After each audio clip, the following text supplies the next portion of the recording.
Good morning. Morning. How you guys doing? Hope you're doing well out there. I feel like I wanted to say, I hope you're doing well out there in TV land. Can see, I don't know why. Is that from something?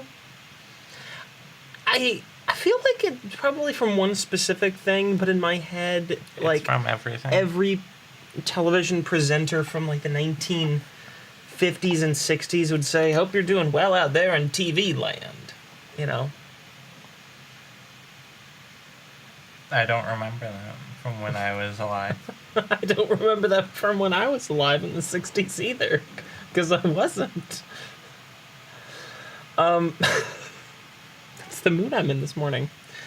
So, it's Final Fantasy Day, because it's Monday. Yep. We have our coffee, we have our bagels. Well, our coffee's not in our cups yet. Well, it's over there. It's right in front of us, though. And we're going to start the day off kind of slow and relaxing, I think. Yeah. Right? So, yeah, I think so. I think we're going to pick up... We have the Little Ladies' Day is going on, which is based on... Wait, is it really called the Little Ladies' Day? Yeah, well, it's based on the Japanese festival for, like, girls coming of age. Okay. It's Okay, like- so it really is called Little Ladies' Day. It's like the girls' fest... It, like, roughly translated, I think it's actually more like girls' festival or something like that, but, you know... Okay.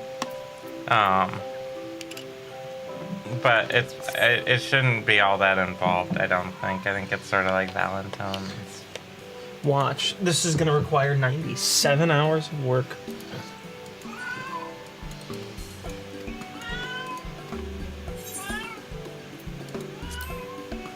Our cat, one of our cats, has decided to join us. The evil tabaxi god. Yes. There's a good tabaxi god, and there's an evil tabaxi god. That's the evil one.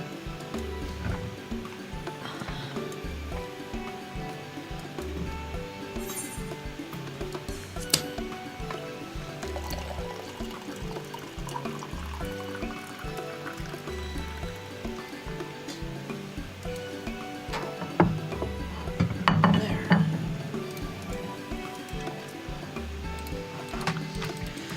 So, I didn't know if you were ready. I'm always ready for coffee. Okay. There we go. So we're basically, this is like a beauty pageant. Yeah, a little fashion show. Okay.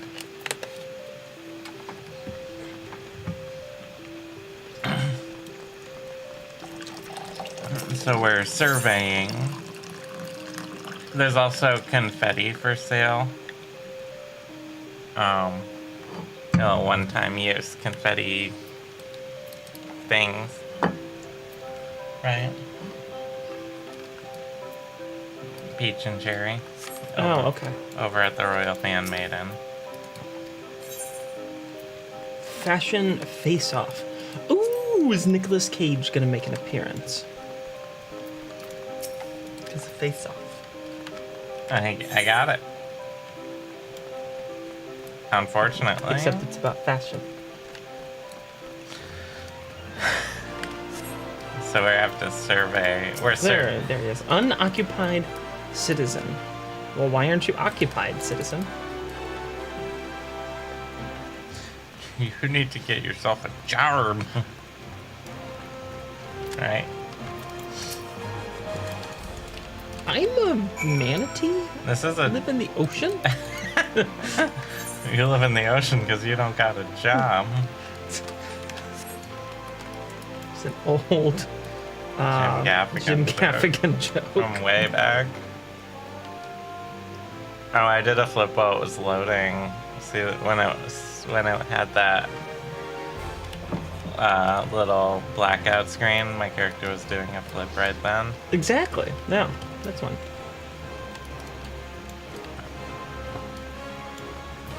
Yeah, so I think it's kind of like the Valentine's where you basically talk to a few people and then you get your reward. Good morning, Totterbert. Morning. Hello, how are you?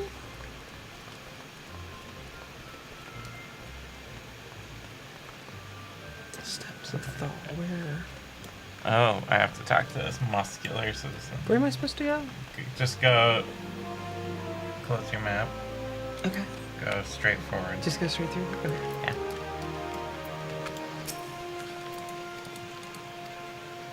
I ran through the dots. I'm special. I went through the dots.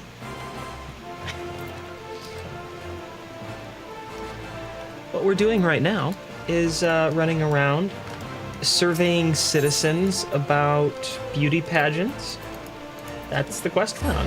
There's a seasonal event happening in Final Fantasy, and we're glad you finally get to watch our live streams. Yeah, this should be our new time going forward, starting about now, right? Yeah, we're gonna be using this time for a while. The other time was just, we were running ragged doing the evening streams. We thought when we first started that it would be a good time for us. And there were a lot of things about it that made sense, and then In practice, then we were wrong. We were wrong. And it is important to admit when you're wrong. Yep. And we were very wrong. I think it's the Goldsmith's Guild. Yeah. There it is. Once you talk to everyone.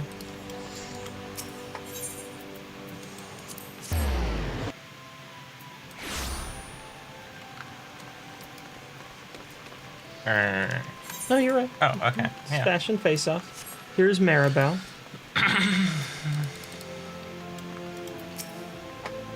And she says, darling. I hadn't read. Does she really say it like darling? Yeah, it's spelled D-A-H. That's really atrocious. See? Right there at the last word. of this. Yeah. She does. That's horrible. I love Why it. is that atrocious? I like it. You. Any chance for an Ultima Online stream from Totterbert? If we have never maybe. thought about it, but we could. We never thought about doing a UO stream. We might, though. Last time I think I played UO was 2003. The last time I played UO was I have never played UO. I've never gotten a chance to play it. Because when UO started, I didn't have the internet. At either household that I lived at. My parents were Right, divorced. I'm supposed to skip cutscenes. So, lived in two separate houses. Neither of them had the internet until 2004? I mean, my dad had like... Who remembers Net Zero? The free internet where it just like... It gave you a browser full of ads. Just crammed full of ads. Is that how it worked? Yeah. It was just advertising-based internet. Exactly. It was just internet with a whole bunch of ads. Now we get that for hundreds of dollars a month. The thing is that you would pay for AOL and all these other things, and you'd still see all the same ads. Net Zero would just like say, "All right, that's how we're gonna pay for your service." Yeah, but you could skate by on AOL with all the free CDs that were floating around all the time. I mean, you generally could, yeah. Emerald Avenue. Where's Emerald Avenue? Go to the Adventures. Okay, thank you. Yeah, my dad did have Net Zero, and that was, in that era, because we didn't have any sort of high-speed line to the house. The best that we ever managed to get at that house was DSL, and So now still pretty slow. I have a little crown to go on my Juggalo makeup head. Ooh, I like the crown. I like that. That's the reward. So, I gotta say, Net Zero wasn't that bad. But, well, we had it. It wasn't awful. So I never got to play any sort of online games. Tutterbird says yes. Horrible. Yeah. For a kid who had nothing with the internet, Net Zero was okay. And then my mom, she eventually paid for the early days of Comcast, but when that came out, I got cable internet like 3 months before World of Warcraft came out, and then that subsumed my life for 10 years. Not quite that long. I was like 5, I think. 5 or 6. Where are you? She had a little repeatable follow-up. Oh, okay. I didn't notice. It quick. What's the repeatable follow-up? It lets you get some of the confetti that you can buy. Oh, okay. It was peach and cherry confetti.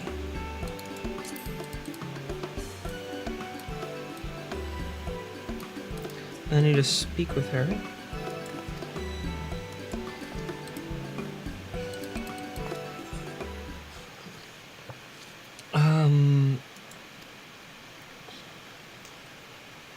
Who do I want to? How about a master miner? Yes. I went with the pugilist. Pugilist? I think it's pugilist. Pugilist. It's like a French word, right? Oh, don't worry, Tutterbert. It was terrible in every area. But when you have absolutely nothing else, you don't know any better. That was my very first internet, was Net Zero. That was all I had. And it was like, wow, this is amazing! It's full of all these shiny ads! They're so fun to click on. Oh, it was bad. It was bad.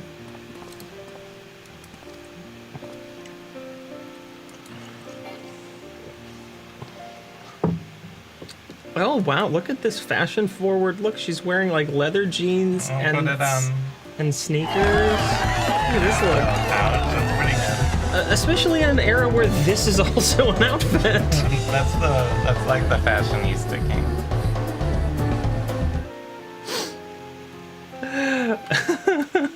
The fashionista king. This is the only game that I know of that has like a whole culture in the game that simultaneously accepts blue jeans, leather pants, high tops, like all things that require plastics to be made. Yeah. Well, simultaneously, like, yes, that chainmail armor and giant sword made of lightning is. You have never played a Final Fantasy game before, have you? I kind of mean that statement to all of Final Fantasy. Yeah. Like, everything. They're all like. Everything since 7. Yeah. Because before 7, you didn't have enough pixels to properly demonstrate all of those. They didn't really in 7 either. Let's be honest. No, they still didn't have enough in 7, but they sure tried. Well, they did in the Now 8. That's where the fashion happens. Small with his short bomber jacket, giant fluffy collar, tight leather pants. Was he the best looking one there? At the party, yeah. Yes. I'll pull that up. Are you finding that meme? Yes. Of the best looking guy here.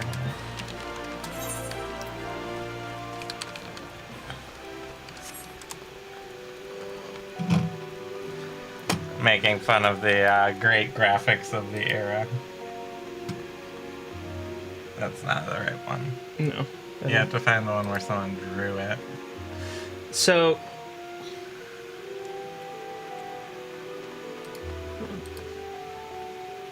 Okay. I'm gonna switch this over to my screen. This is the meme. If you've never seen this meme, you're the best looking guy here. Zoom in on the pixels. This is what the pixels look like. So I think if I just click right here, shit. Yeah, someone made a rendering of it. What the pixels look like. I love it. It makes me so happy. So we've done the Ladies' Day. That's done now. Yeah, is there another in-game, like, limited time holiday thing going on? Not holiday. They have the Moogle Treasure Trove going on, which is running dungeons. You run dungeons and you get currency that you can exchange for fancy stuff. Yep. If you want to see the fancy stuff, it's this itinerant Moogle. What kind of fancy stuff are we talking about? So the newest ones. I like that they have this Tamamo headband. Right? So they have a what is a tamamo? Tamamo is Tamamo no Mai, the demon fox lady who recently escaped from her imprisonment. The one that like broke free from the rock and like yeeted off into the world to like wreak havoc in the universe. Yeah. I see. My theory is that the rock was broken from all the chaos that we already have going on, and she looked around and was like, "Ah, shit! Someone beat me to it," and then just got the hell out of here.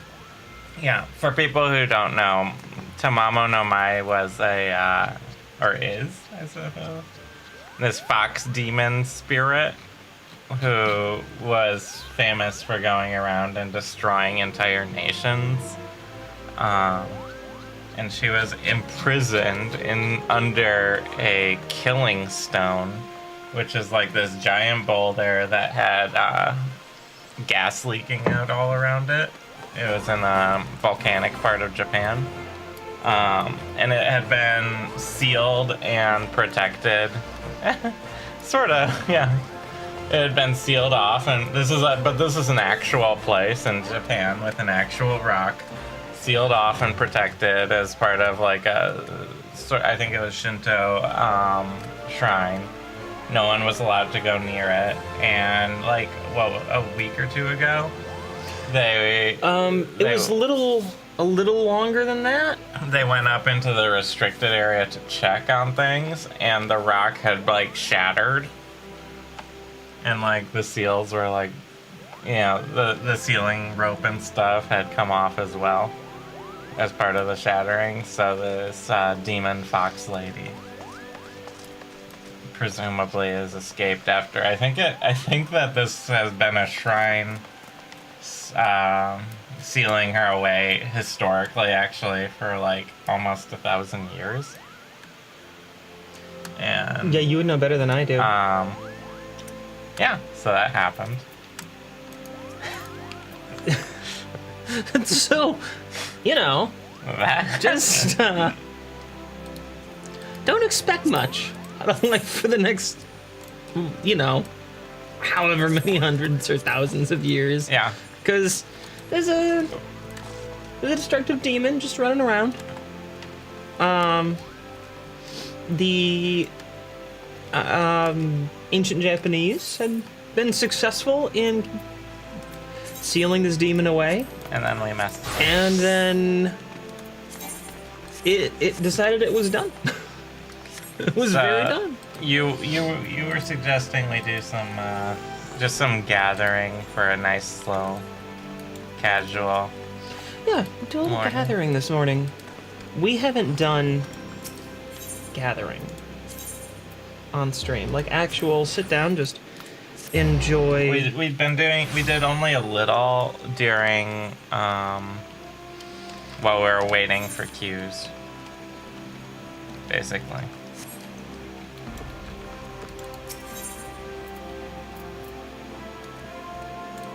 Right? Yeah, that was pretty much it. Like a very tiny little bit. Just a little fragment.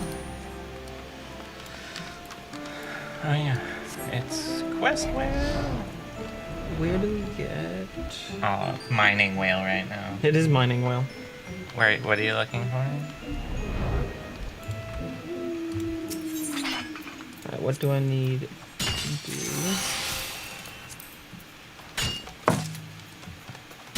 That. Deliver ounces of cinnabar. Do I have to crack those? What do you need? 10 ounces. That's like that's Final Fantasy for like counts. Oh, I was like. That's Final Fantasy. You know, they call like Right. kill Right. and Yeah. counts, and so you just need to go collect cinnabar from wherever it's from cinnabar. Which, if you go to logs and go to gathering log, you should be able to identify.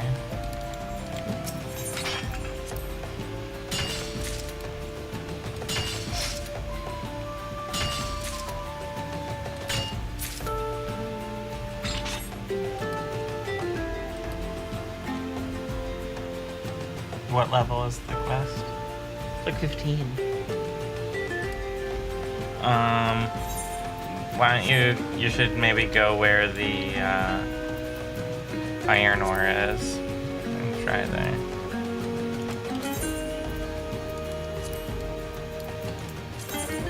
I can. Here, I'm actually pretty close to it. I can just fly up on Quest Whale.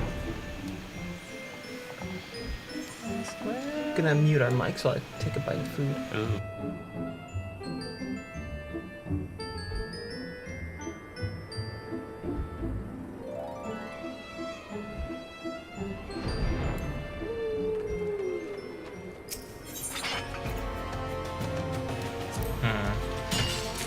I don't see it in the iron. The cinnabar.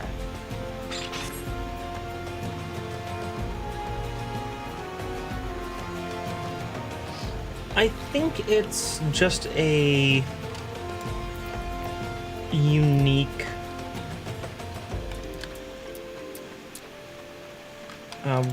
like a quest drop from it. Maybe. What's the quest itself say? The quest itself said, you know, it's not going to be easy to find, but it did say go search in this location. Oh, it told you a location? Yes, this one, where the iron ore is. Oh, okay.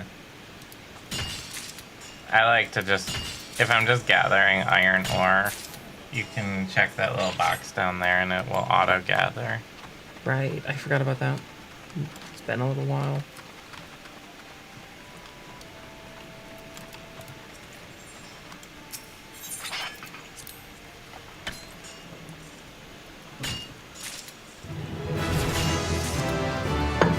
So this week's episode that we aired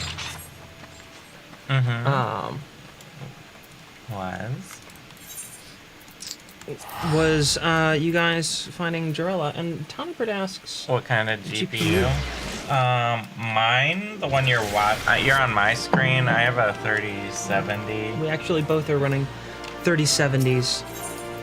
What you can't see, because it's just out of shot, is that we are both using laptops. Yeah, so it's let's see. Behind the scenes, And I put stickers all over mine. which might or might not get green screen. But yeah, they're both, I guess, like the 3070 is built for laptops. Yeah, so they are the mobile version of the chip. And I'm using an Alienware M15, M17? An M17, that's what I'm using. And you are using an Asus ROG Zephyr. Yep. Yes, that's what you are using. Mm-hmm. I've got the Intel chipset, I've got an i7, and you have a Ryzen 9. 9 I think you're a 5,000. 5,000, Yep. not the 5,500. I think Yeah, you're it's a 5,000. 5,000. And between these two, we'd purchased each of these at Best Buy, Open Box, and got A pretty good deal. a pretty good deal because of it. I did have to buy a new power supply for mine, which Mine had everything. is pretty though. whatever, you know. But yours had everything. Although we did have to take yours back because they hadn't reset it. And I think that yours actually runs a tad bit quicker than mine does. Yeah, maybe a little bit. Tyler says, You have a 2060 RTX Super in your tower. Nice. that's what we have in our compiling computer, our streaming The one, computer. yeah. So you have a separate computer to compile all of everything you're seeing together, and that's the same card, right? A 2060 RTX Super. You know, come to think I of don't it, think it's a not a Super. Super. It's just a regular 2060. I have a 2060 Super in my old tower. I had an old computer that I was holding out to upgrade to the 30 series. And You got they had two 980 yeah Ti's. It had dual 980 Ti's that in it. you'd link together, right? Yeah, they were SLI'd together. I had built this machine back in 2014, and it was a beast. It was just a beast. It was still able to keep up with the most pressing games, right up until the moment that the graphics cards both just went. Both of them at the same time just absolutely died. So the 30 series had not come out. They'd been announced, but we hadn't seen them when they died. This is like May or June 2020. So I got a 2060 Super in that tower. And then I ended up building a new one that's got a 3090 in it. And oh, it's so nice. Tadabert, you've got a few Titan Blacks. Nice. If you want Cinnabar, it's over here. Oh, did you? In the rocky outcrops, not the iron ores.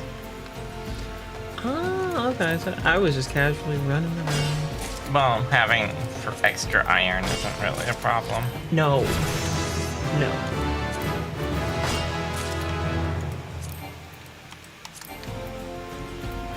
Here we are. Are my bags full?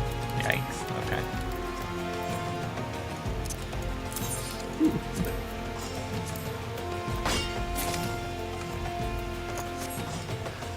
Yeah. Yeah, using Titan Blacks for SETI crunching, that they would be very good for that. How long have you been doing SETI crunching for, Todderbert? Is that SETI like the Search for extraterrestrial life extraterrestrial- intelligence.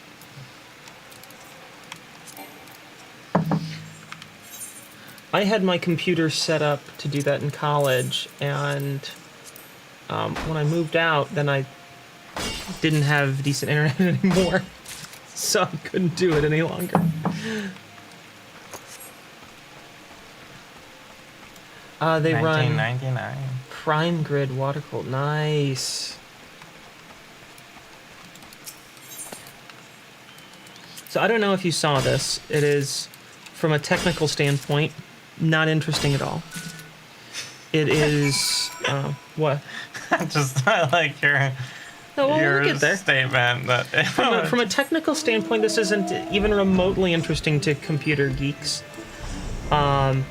Because they achieved nothing new, they didn't do anything super cool with it, but from a design standpoint, I absolutely love what, and I think it was Seagate that put out some Mandalorian-inspired external HDDs and internal SDDs That look like as well as M2 drives that look like Beskar. Imperial Beskar steel. They're pretty cool looking. They're way more money than it's worth for any of that, but man, it's cool looking. I saw it was, I think it was late last week. You're pretty tempted. So that's so cool. The internal stuff is like whatever. Just because it's internal, you don't really get to have a very good look at it most of the time. But the external HDD,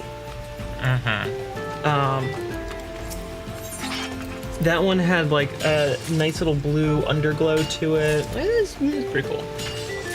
It's just one of those nice dorky add-ons to your computers. I could not justify spending it, even though we use a lot of external storage For all the all show this show. storage. Yeah. We keep all the originals of everything we stream, unedited and unaltered from its original state. We keep all of those in case we ever want to go back to them or need them. And I've got an 8 terabyte from Western Digital. It's not the fastest out there, but it's pretty darn good, and certainly good for storage. And their external HDD had a 2 terabyte, and it cost more than the 8 terabyte that I have. I could not justify it. Tyrant has some of the Blue Devil. Is that printed on my Intel SSDs? Yeah. Nice. Some of the blue, nice. I like that. I love that in computing these days, everything's got some style to it. Nothing is just bland anymore. But you know what I actually kind of miss? I miss the beige computer case. Oh, you can get those now. Can you? They make them again? Yeah, it's becoming... It's years- finally cool again? So a few years ago, this fashion trend called normcore Oh, yeah. came around, which was just like very bland. And it could most easily be described as Weezer. No. Like Jerry and Jerry Seinfeld.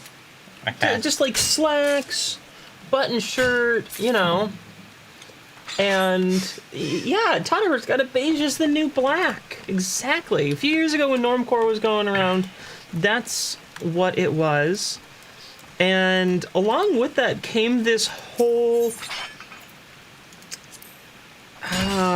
there was this big aesthetic push within certain corners of the computing world To do that beige. wanted to go back to that sort of off-white beige. the off-white beige, because we had taken mechanical keyboards and then we'd like slicked them all up, right? Yeah. Back in the day, that's the only thing you had was a mechanical keyboard, and now everyone was going, I kind of miss the clicky clicky clacky clack. The clickety-clack. People kind of missed it, and then they wanted it, and then they started making a lot of. So like this is the weird world we live in. People were paying quite a bit of money for customized keycaps for mechanical keyboards, and mechanical keyboard styles that were just like emulating stuff that was 20 or 30 years old to sound just like it used to. Which is to say, very loud. Back in the good old days when you were playing, like, StarCraft and trying not to, like, wake up your parents with the sound of the keys.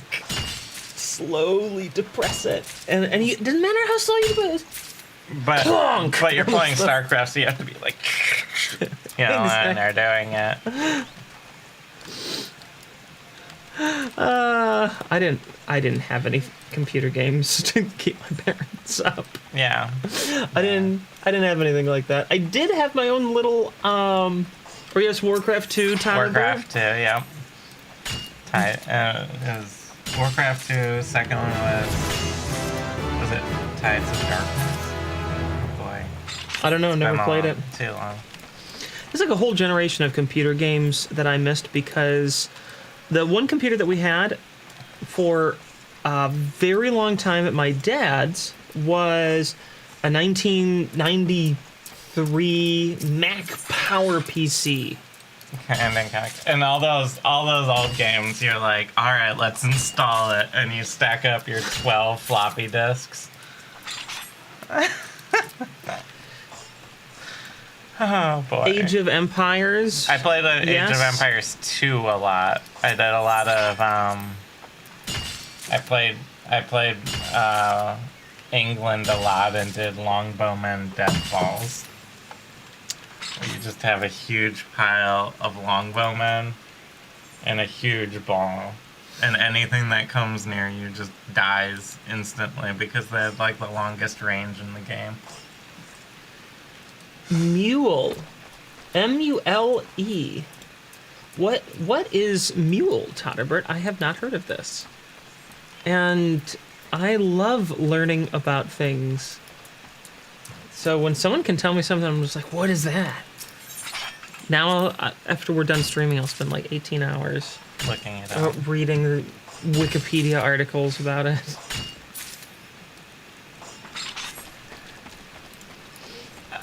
Who's ever done that? Yeah. Although for me, my young times were completely dominated with point and clicks. See, this is the one area where you and I have like a little bit of overlap. Mm-hmm. And I do mean just a little bit, because I grew up with either having a very unusable Windows computer at my mom's, where it was just like, it can do Word and that's it. Or at my dad's, I had a Mac. And the Mac was just like a little more powerful. It was a gift from my uncle to us. And it could play some games, whereas the computer at my mom's really couldn't. Oh, go on. Sorry. And we had the little bit of overlap where I played Myst, and you of course also played Myst and Riven. Myst and Riven. Multi-use labor element, a fun resource game. Huh. And it was on the NES. Huh.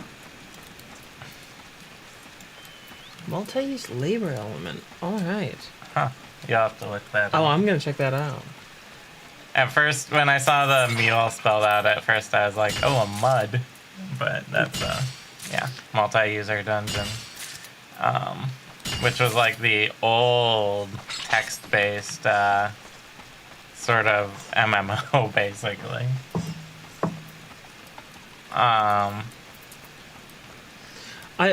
We do have one other game in common that you grew up with, as did I. Mm-hmm. SimCity 2000.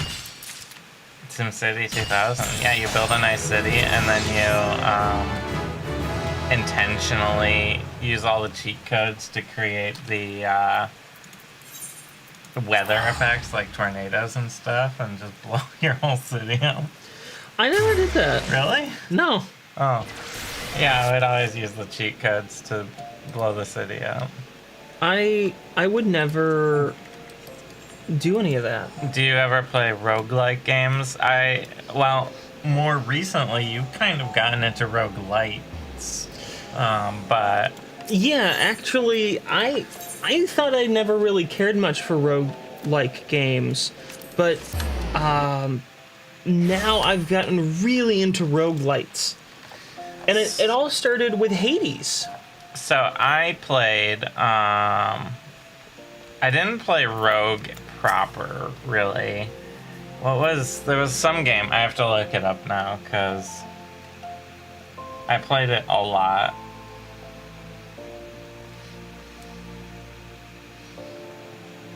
I think it had winds in the name.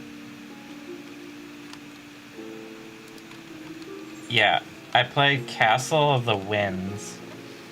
I don't know if anyone has ever played or heard of that. Here, switch it to your screen quick. I'm gonna...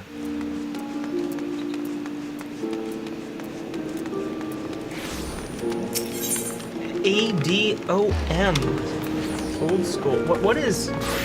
I'm guessing it was, referred to as Adam. That's another one I haven't heard of. Okay. Ancient Domains of Mystery. Oh, now that's an acronym. Ancient Domains of Mystery or Adam? Oh, wow. I'm into that acronym. I like that one. I'm trying to find a good depiction of what Castle of the Winds looked like.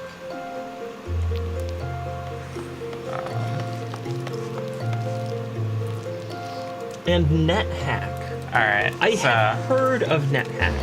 This is what the inventory for Castle of the Winds looked like. It was very high-tech graphics. I mean, honestly, there are parts about that graphic that I find more useful than a lot of the current inventory displays. Mm-hmm. I mean, really. This was sort of what the map looked like. Stuff like this. This was the game. There's a bunch of dungeon that you would go through. But that looks really cool. I played that so much, Castle of the Winds. I don't think I ever bought it. I think it was like someone gave it to me on a copy of it, basically, on some disc. But I sure played a lot of it.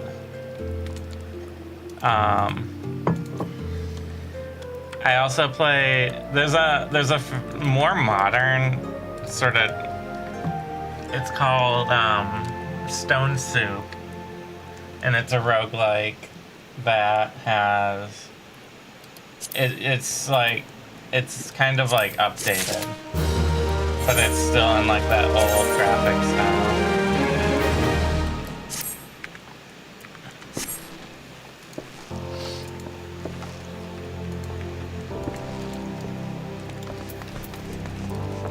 There were a couple of games last couple years that really surprised me that I liked them because I never liked that style until I tried this one. Yeah, and you kind of prefer the roguelite versus the roguelike a little more, where there's sort of a passive growth between. Yeah, and I think what really gets me there is the story elements that come with the roguelite. Yeah, sort of carry through. Yeah, that carry through each time. I fell in love, as did most of the gaming world, with Hades in 2020.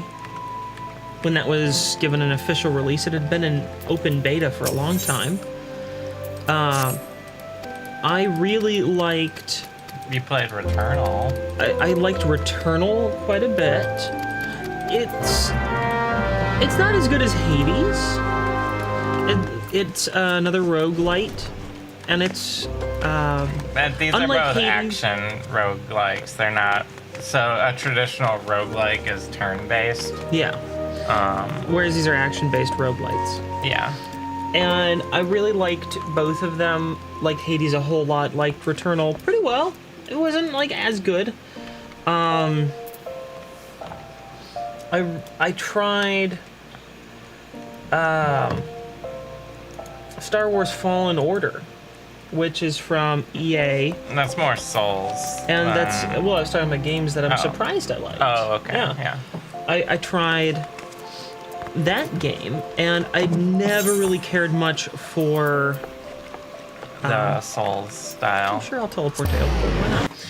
I've never really cared much for the Soulsborne style, but I played it and I was like, I don't know. And then I tried that. Oh, are we going somewhere together? We're getting grade 1 carbonized matter. Oh, okay. I tried that one, and I just loved it. You're shutting down to reduce RFI for your radio videos. Perfectly fine. Thank you. It's for been coming. lovely talking with you, Tauerbert. I like that you can join us in this new time.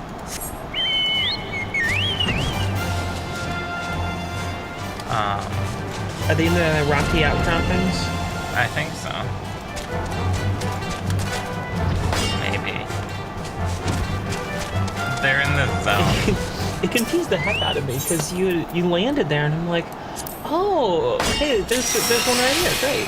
And then I looked on my map and it wasn't there. Thank you. I'm glad you'll be watching more of our videos.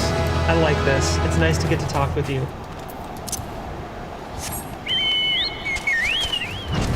In general, I like this time more. Yes. So it says gather. Oh, I went to the wrong area. Oops. Oh, I got some mudstone here. So I had clicked on limestone and mudstone, but the grade 1 carbonized matter is over in the Summerford area. So if you want to hop on Questville, I can take this thing. Oh, sure. I'll do that. So I've been thinking about picking up a copy of Elden Ring. Everyone's been playing. Yeah, everyone has been playing. Literally every person. Yeah, exactly. Yeah, we will be European getting the European crowd a little bit more, won't we, Tauerbert? Because we stream at times when people in Europe are still weak. And they've come to age, yeah.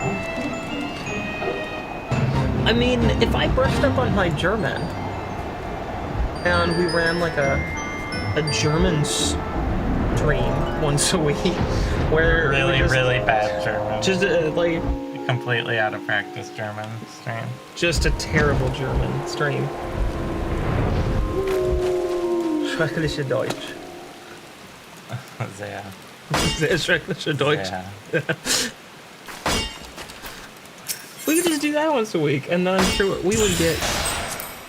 Knowing Germans, there probably would be a fair number of Germans that would like to tune in to watching two Americans butcher the language and laugh Just at be us. very bad at it. And I do mean laugh at us for how bad it would be.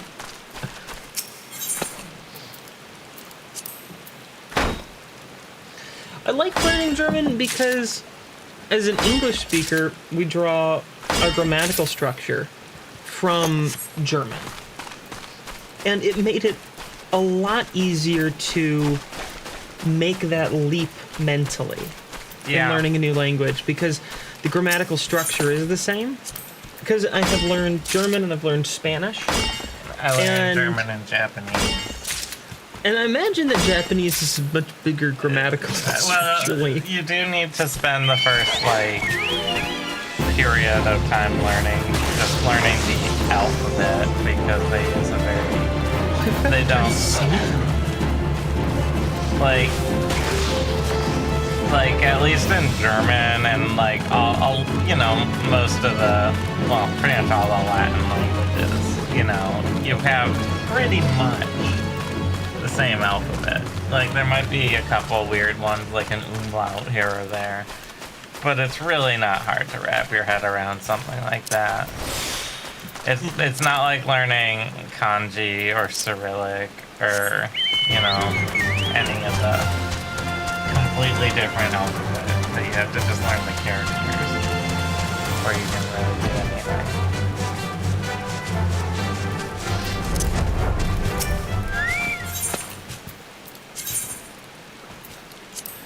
Now, that was something that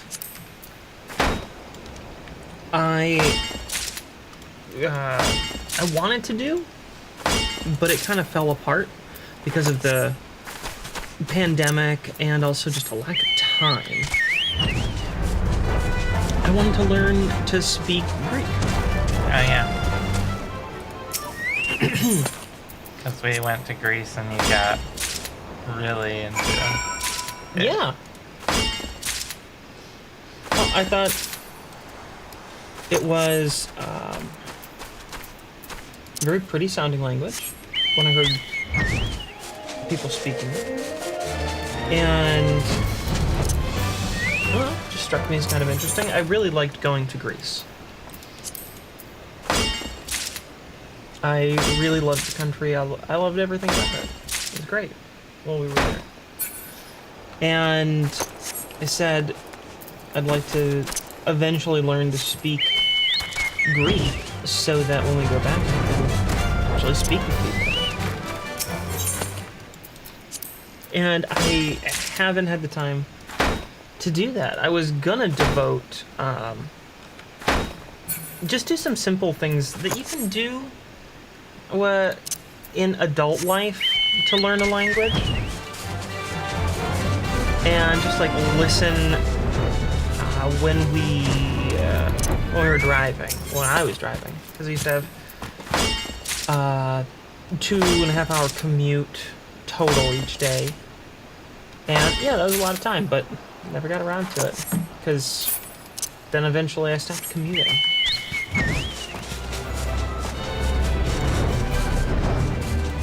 I still would like to do that one day.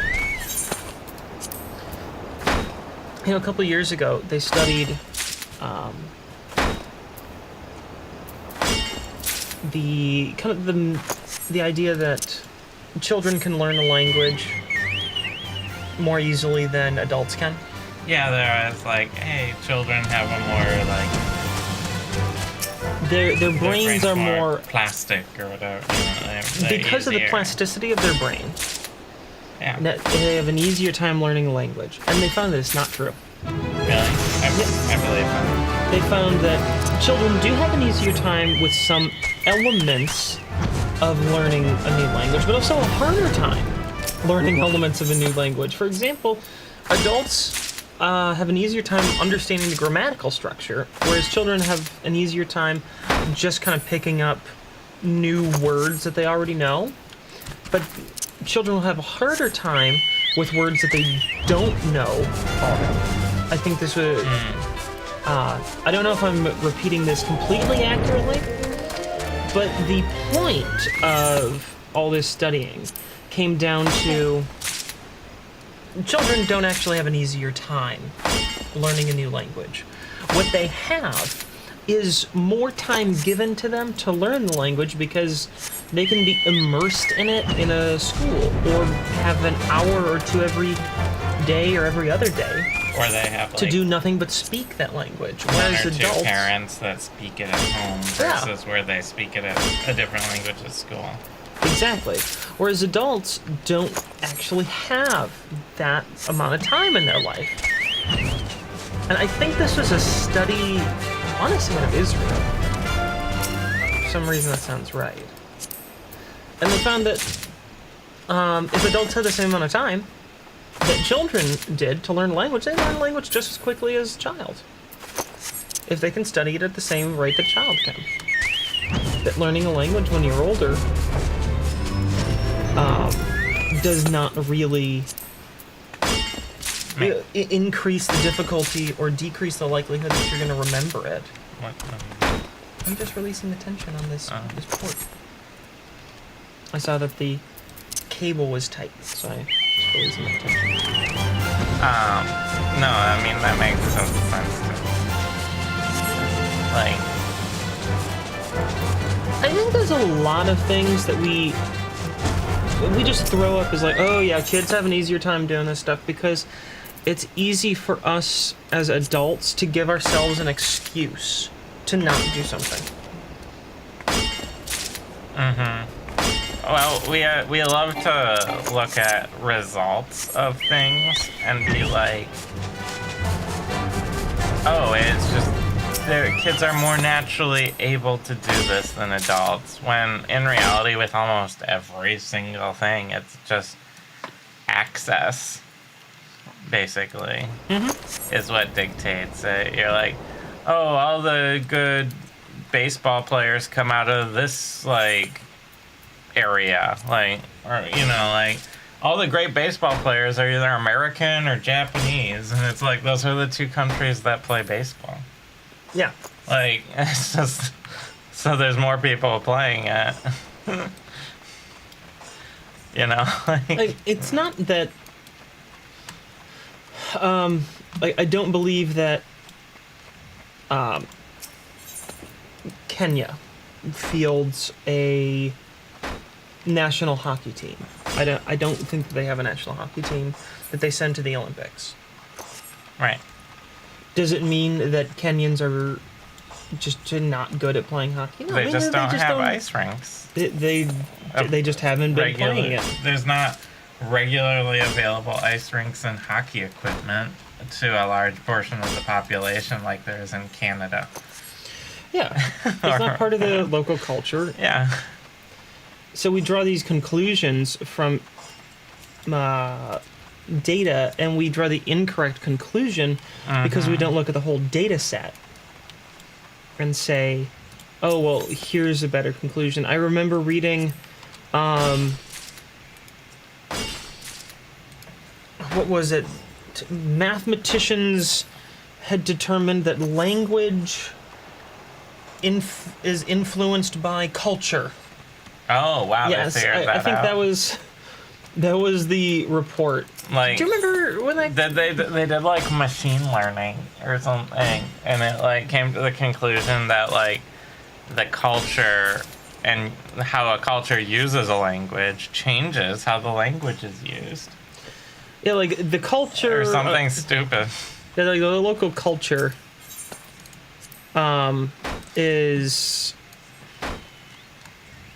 somehow influencing the language. I forget all the conclusions it came to, but it was all stuff that anyone who had studied the humanities just went, well, no shit.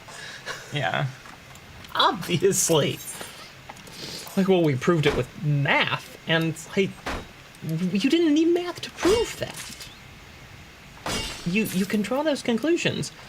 Quite a few years ago now, the Nobel Prize in Economics, right? This is the Nobel Prize in Economics, were two economists who had disproved a fundamental principle, a basis of modern economic concepts. And modern economics, it rests on the idea that a human being will always behave and make financial choices and decisions that are in their best interest financially. And that's the key here. Human beings will make decisions based on their best financial interest. And what they proved is that that isn't always the case. And then went every humanist person out there, everyone who studied humanities, went, no shit! And they won the Nobel Prize in Economics for proving that humans don't always behave rationally through one specific lens. And it's like, common sense and basic observation could have told you that, but you didn't want to look there. You just wanted to look at numbers and make numbers work. Because, as we've seen during the Great Resignation, a whole bunch of people are just bewildered that their people are quitting their jobs. They're doing other things. Or they don't want to come back to the office. They want to move places that are less expensive to live or have time for family. You know, and all of these things are not in people's financial best interest, but they are in the best interest of literally all of their emotional health. And this is the crazy part. This is what drives me nuts about the groups that study natural sciences, as they're called. Which I think is also just such a weird thing. Called the natural sciences, everything that doesn't study humans. I study the unnatural sciences. Necromancy, for example. I probably have enough carbonized matter, don't I? Yeah, you have way too much. Way too much. I'm gonna go back. And this has driven like every humanities major nuts for ages now, where mathematicians, economists, physicists, machine learning experts, they come in and they're like, mathematically we have proven this. And it's like, we already knew that. No, yes, but now we know it with numbers. We use machine learning. But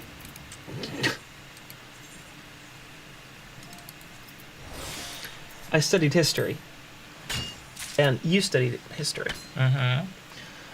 Specifically art history.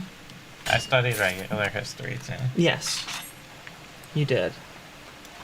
And we often just get into these screaming matches with each other where we're both just screaming into the ether about how stupid all this is.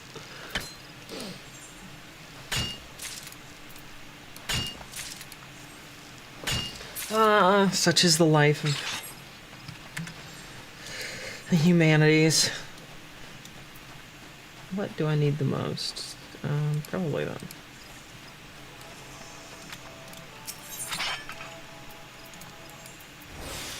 If I hear one more person come over and talk to me about STEM, I'm gonna slap them.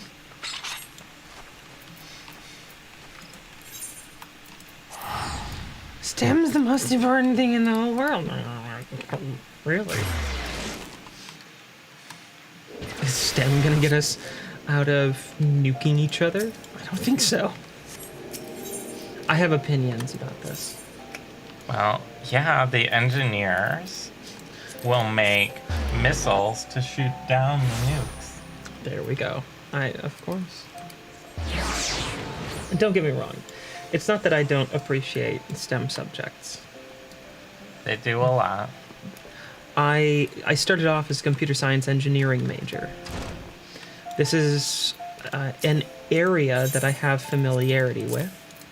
They are subjects that I understand. It's that we put, in my opinion, too much emphasis on these things without considering balancing with ideas of morality and ethics and discussing impact on those around us. That is my beef with all this. That we often discuss these things in a vacuum. We don't consider what the impact might be of creating a technology and what's right to do with it and what's wrong to do with it. And we see this going on at Google over the last 2 years with machine learning and their AI division.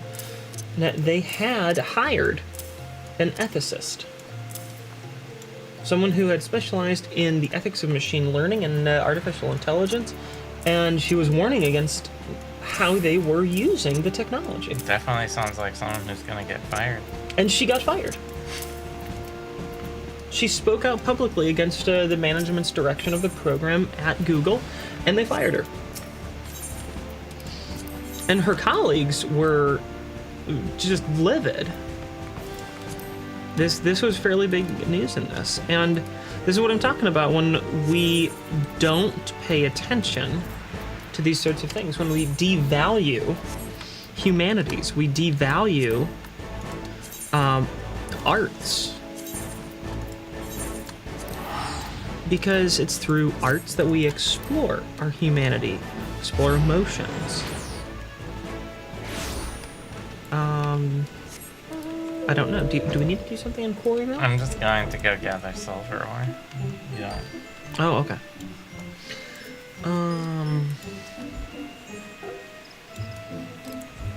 Supply and provisioning. raw malachite, And a latex crayfish. latex and crayfish. Sounds like a party. So raw malachite. Where can I find raw malachite? Trove. Up there. I'm gonna go there. Yeah, they needed copper sand for mine. Which I think was,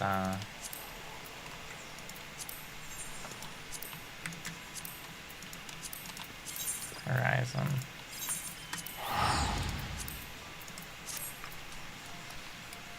I should do that. So we got off on a long discussion. Mm-hmm. I didn't get to finish asking. The episode that was just broadcast yesterday. Mm-hmm. That was you guys in our D&D show meeting Jarella. Yeah, that was big. It was. That was a fairly big deal. You end that episode, and I've been teasing this for a couple weeks on our Monday updates, which will be out later today. That you guys are going to be fighting Brukelion, and you end this episode Mm-hmm. Throwing. right before you fight Brukelion. Yep. And because threw an we're ice knife. jerks, we're actually taking this Sunday off. We are not going to be broadcasting a new episode this Sunday. Leaving it really on that cliffhanger. Yep. Yeah. We will be back the following Sunday. We are taking just a little time this week. And we've mentioned a few times that we have some of our cast on vacation right now. And so they are unable to join us, unable to film with us. And because of that, we're going to take this week off. So you guys met Jarella. Mm-hmm. And you had a chance to talk with him. Yeah. This is a big part of your story as a changeling. It really is. Yeah.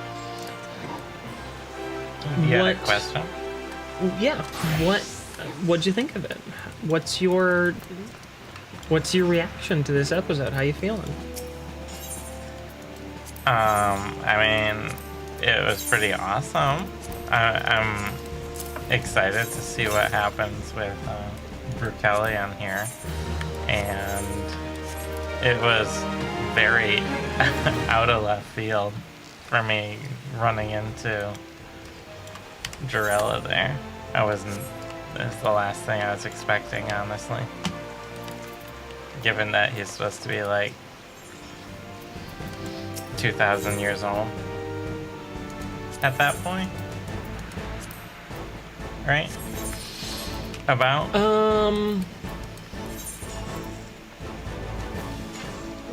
Yeah, a little older than that. A little older? Yeah. He's old. So, I had no expectations to run into him like that. So, I don't know, it was really cool. Yeah? Yeah. You did a good job. So you've already, of course, fought Brukelion, as people know. They've had the fight. Some of us might even have lived. No one knows how it turns out other than our group right now. Mm-hmm. What did you hope you would get from fighting Brukelion? Me as a player or me as Soria? Well, how about you as a player first? Well, I was kind of hoping to capture Brukelion alive so that I could interrogate him for information and impersonate him. As a player. Okay. And that might have happened. It might not have. Like, I don't know how to answer all of this stuff without, like, spoilers.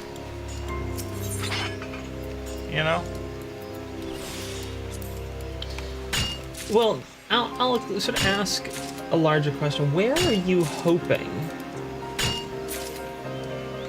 that this leads to long term? Where are you hoping that we get to go and explore long term in this? I guess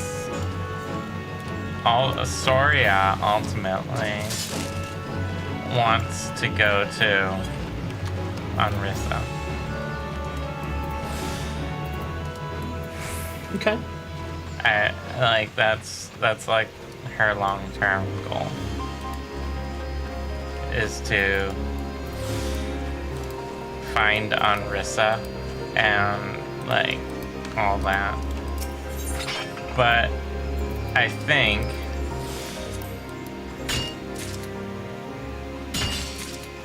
that long-term goal might be changing for her as time goes on.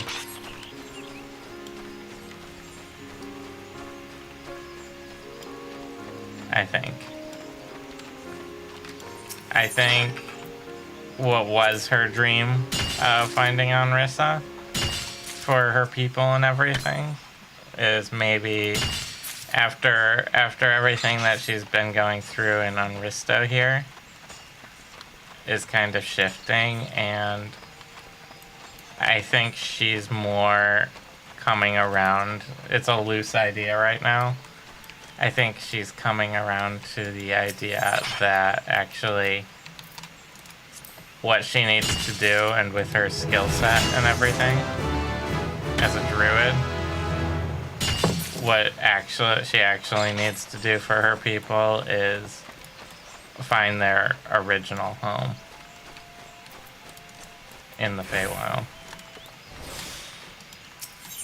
Okay, so you/Soria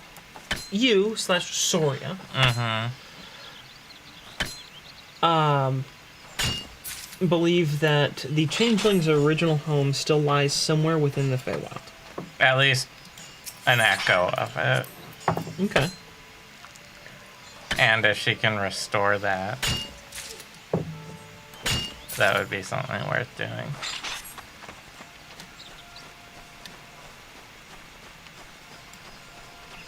You know? Mm-hmm. Interesting. And she's definitely not gonna,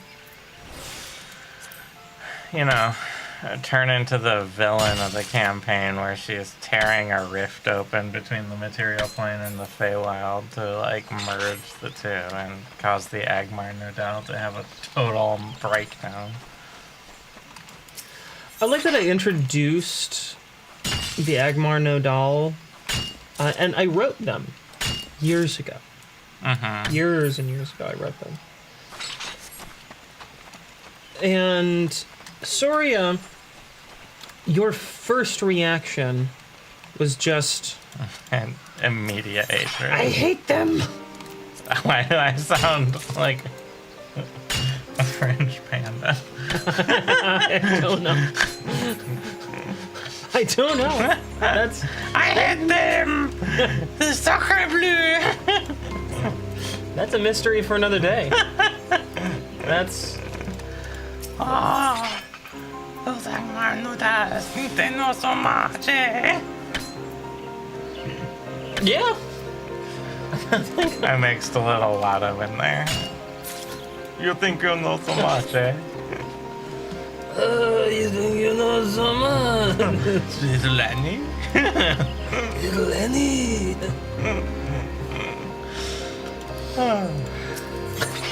Good times. Is it? No. Okay. Oh, Watu. Watto.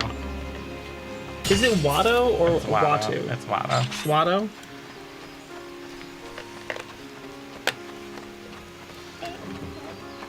Oh. I hadn't noticed.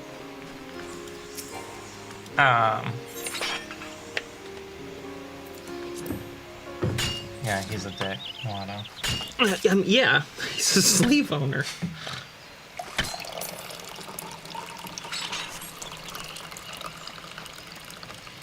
Like when he loses everything at the race, and You're then like- you come back later and you find He's like- that he's absolutely destitute. I'm just like, Yeah. this is how it should be. That's karma, isn't it? You're lucky to be alive, aren't you? That's how it should be. Yeah. You dick.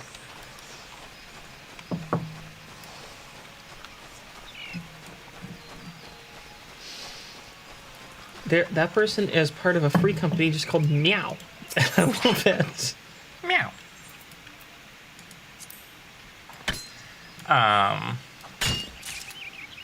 We were talking about the Agmar Nodal, and then you tried to do Soria's voice and made it into a French female Watto. Hey, I didn't say that I wasn't going to distract us from, like, everything. But what did you have to say about Soria?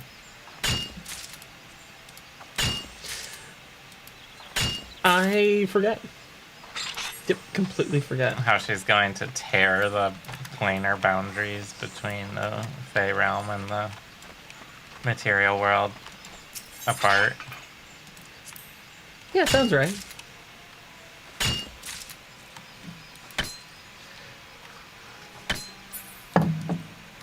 I'm gonna do a little... That's honestly how she's probably gonna end the campaign, when like everything is done and she's like level 1000. She's just gonna like disappear into the Feywild, never to be seen again.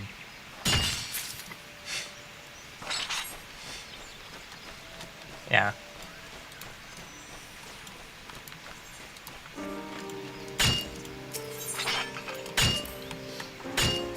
And then you I'm sorry, can, I was chewing. then you can bring her back in a few campaigns as like the big bad. You want me to bring her back as the big bad? I don't know. See how it goes. See how she murdered people now, So she's just like... so anything's fair game. I mean, yeah, she didn't actually expect, because that episode's aired, the one with the ice knife. Oh, that's quite a few episodes ago. Yeah, that's a good while ago. So like, you know, I mean, you know how much, you know, Nines will just keep telling her how much a murderer she is until she murders Nines. The campaign will get real dark. Yeah. So watch yourself, Nines. If you're listening, which you're not. He doesn't like us. I don't like us either. We're wanted in 7 stars. We're wanted girls.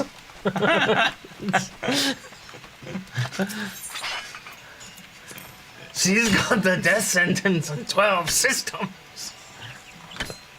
Gross. Duros face. I don't know how to do a Duros face. And if anyone, I don't know if anyone remembers these, but there was a book series called Star Wars Galaxy of Fear. And they were, they came out about the same time that Goosebumps had really become a big popular thing. And the Star Wars Galaxy of Fear, that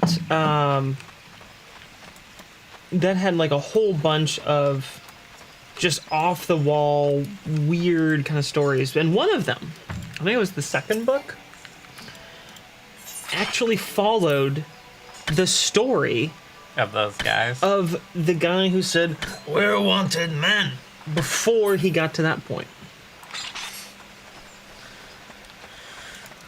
And like it talks about how that guy specifically became wanted. And he was wanted because he was doing like genetic experiments and stuff and like created all these monsters. Is that why he looks so funky? I think that was the idea, yeah. Because he had like a. Like really bad burn scars. I thought he had like sort of like I mean, they made him look a little like Piggy or something. I think that too. He was a weird looking character. Yeah, Star Wars Galaxy of Fear. If you are looking for something to read, don't bother with those. They're written for like 4th graders. If you're looking for something to read, they're not choose very a good well written. book. They're just not. If you're looking for something to read the Twilight. I mean, don't.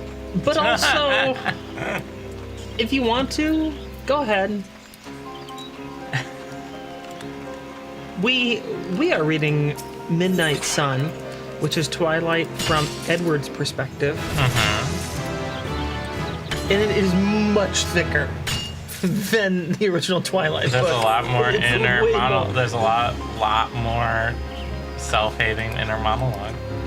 I mean, if you thought that a book written from the perspective of a teenage girl was filled with melodramatic inner monologue and self-loathing and doubt. Imagine someone who's been a teenage boy for 100 years. Well, 90 years. Yeah.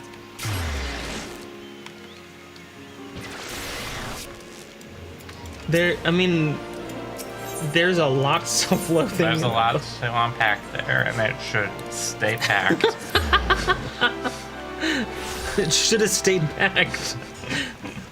Should have stuffed that even deeper down inside of him and never let it come out. But it's a fun read right now. It's a fun read. I'm like, you're reading it, and I'm just like, huh. I hate Edward even more now. Yep.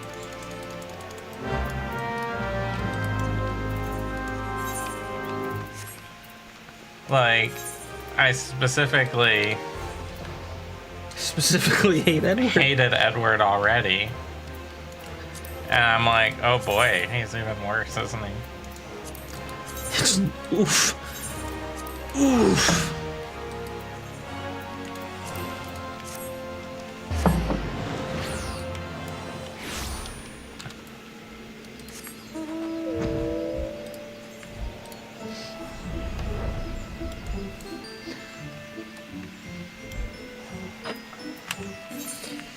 If you are looking for a good book to read, a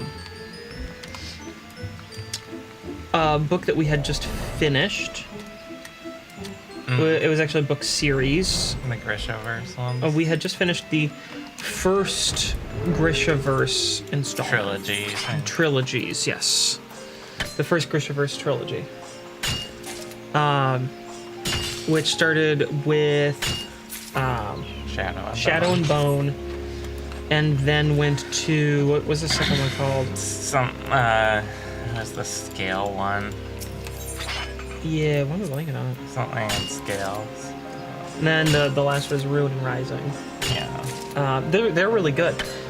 The Netflix show got us interested in it, and having read the books and having seen the show, like the show.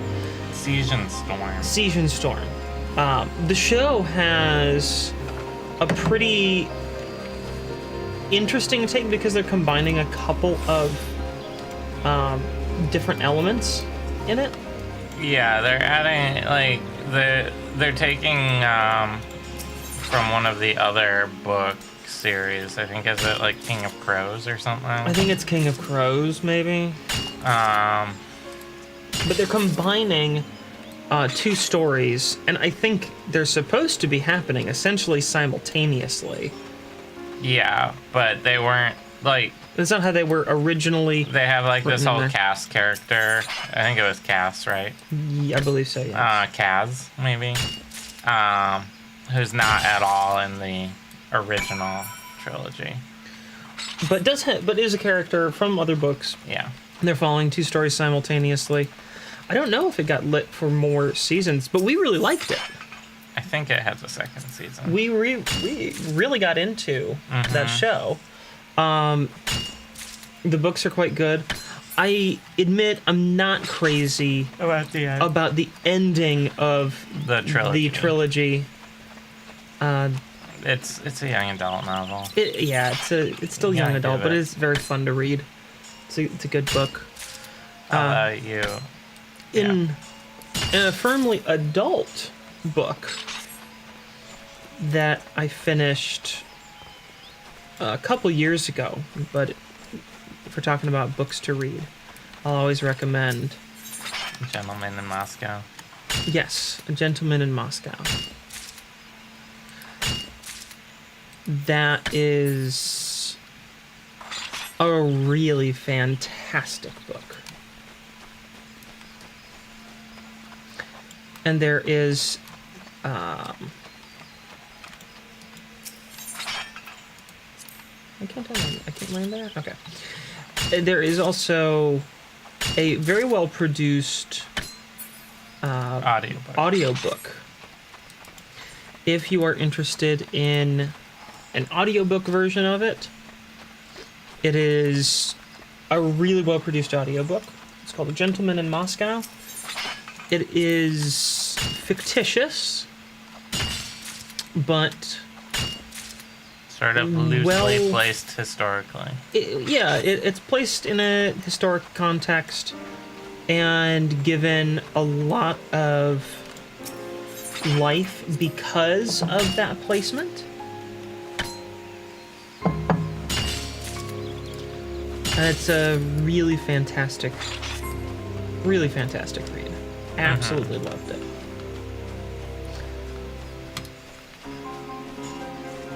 So if you are ever thinking, I need something to read, Gentleman in Moscow, that is well worth your time. Gotta get some silver. Are you doing the quest? Yeah, for effervescent. Oh, no, I just came up here to get mining logs. Well, pick up 15 effervescent water while you're here. Good to know. That's the quest. The level 25 quest.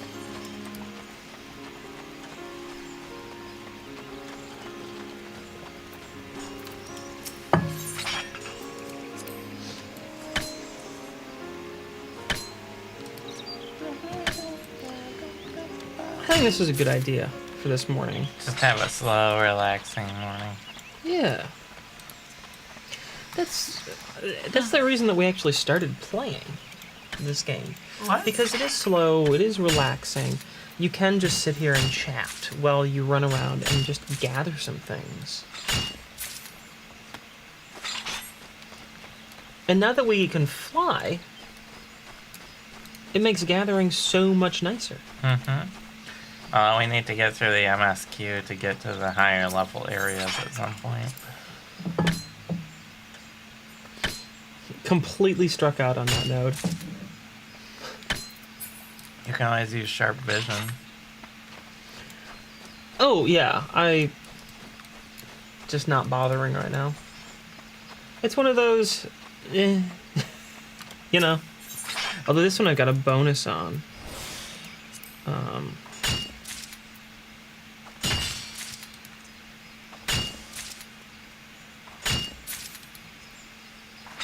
So I will use it on this.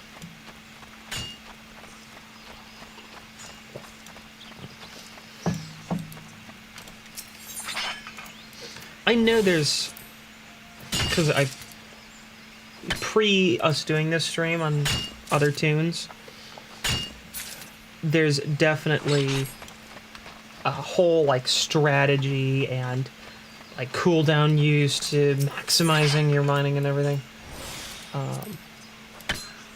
But I'm just not feeling it this morning. Really? Even with sneak on? Do you have sneak on? Because you don't have a little ring around you. Well, it was on. Does it turn off when you teleport? Yeah, it might, yeah. I hadn't noticed that falling off.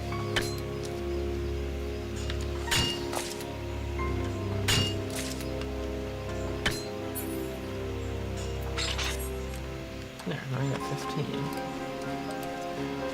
Could use some more silver ore.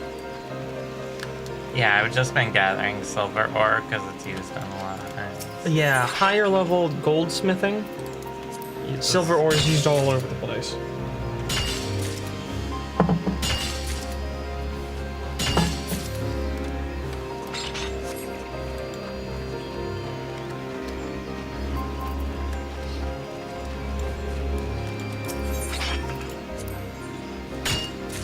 I think later tonight.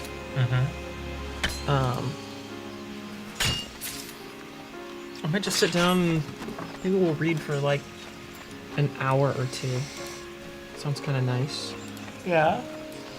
Yeah. I really had lost the love of reading for quite a few years. No, there's a book that I got on like a digital reader, and I really liked it. I read it just recently on my phone, and Is this the one that we ordered a physical version? yeah, so I bought a physical version so we could read it together. It's fairly short. It's called Legends and Lattes. It's in our D&D sort of vibe. And it just came out. I highly recommend it. It's adorable. And it's basically a orc barbarian. Like a Dungeons and Dragons like adventure orc barbarian who wants to retire from, you know, the endless murdering of monsters and settle down. You know, she's kind of like, her back's starting to give out from constant fighting and using a greatsword, and she just wants to settle down. So she opens a cafe in the city, and I think it's billed as a low stakes adventure. Yeah, it's really cute. I like it a lot. And there's a little romance subplot. Oh, romantic subplots. Like, that's the best. But it's not like the main thrust of the book, but there's like this little underlying romantic subplot with her and well, I don't want to spoil it, but Yeah, I don't know anything about it, so... it's adorable, the book. I love it. Now, there's an idea for a stream that would be, I think, a lot of fun, but also the rights. Oh, you really have like to a like reading. Yeah, the rights management on that stream would be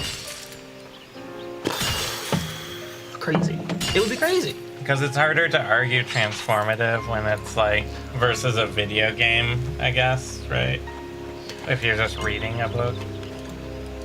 Yeah, if you're just reading, like, even if you're like doing some voices to it and everything, that's not transformative. That's not. Otherwise, if it were, you'd just have people who are like, oh, I'm gonna make an audio version of this book. Yeah, you know? you're just like, And no, oh, I can get the audio book No. for free on YouTube. Yeah, exactly.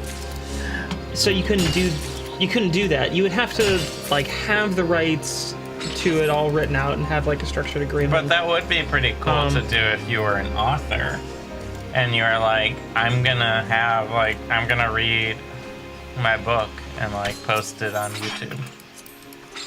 You know, like authors go around and do book readings.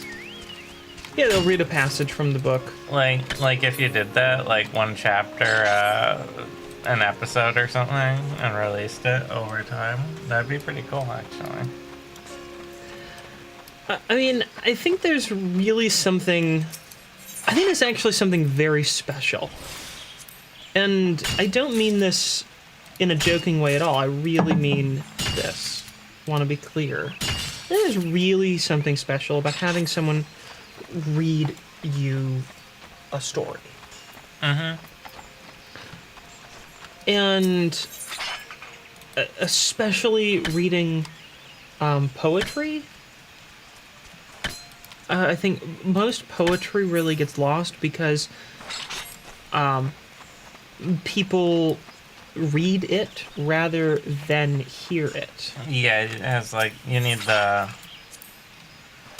there's like a emotional interpretation that comes with Yeah. it being read out loud.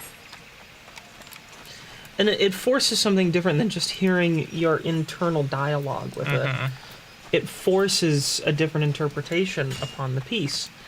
And I think it would be really, really cool to be able to have, a stream where you read through a book.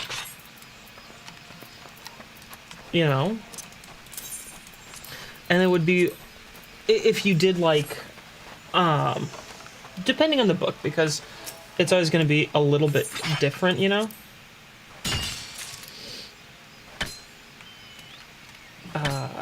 1 to like 2 or 3 chapters, because some authors, they write very short chapters. Yeah, right. And some are are very succinct. super long. Some like to write a longer chapter.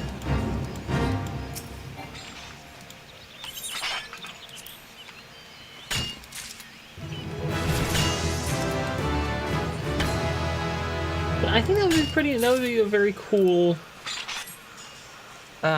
stream to be able to read a book.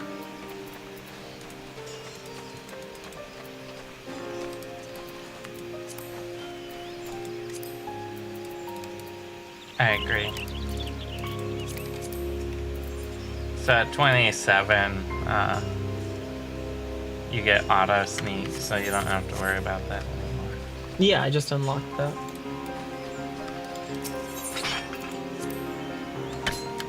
And since we're here with the silver deposits, I was just like, this is a good spot to just spend some time Level up.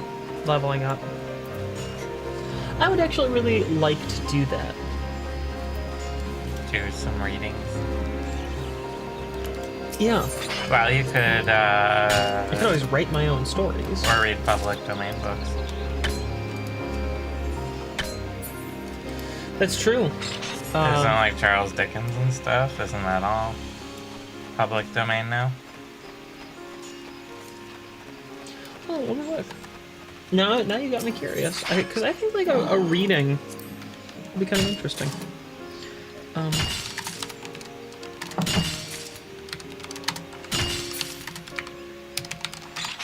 I'm sure there's non-public domain adaptations of Charles Dickens, but I like the huge yes.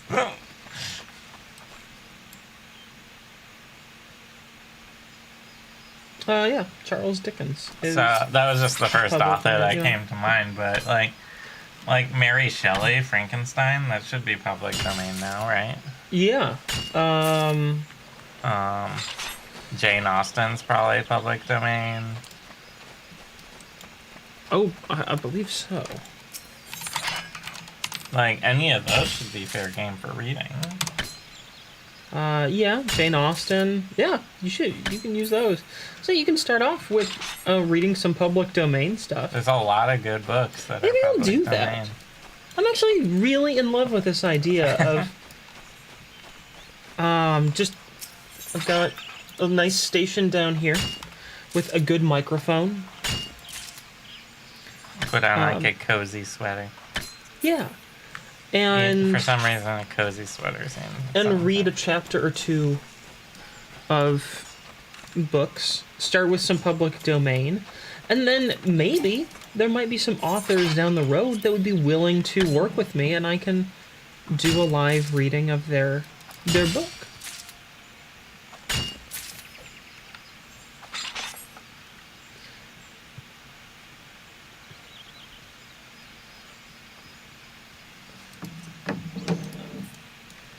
Where's I accidentally got. Yeah.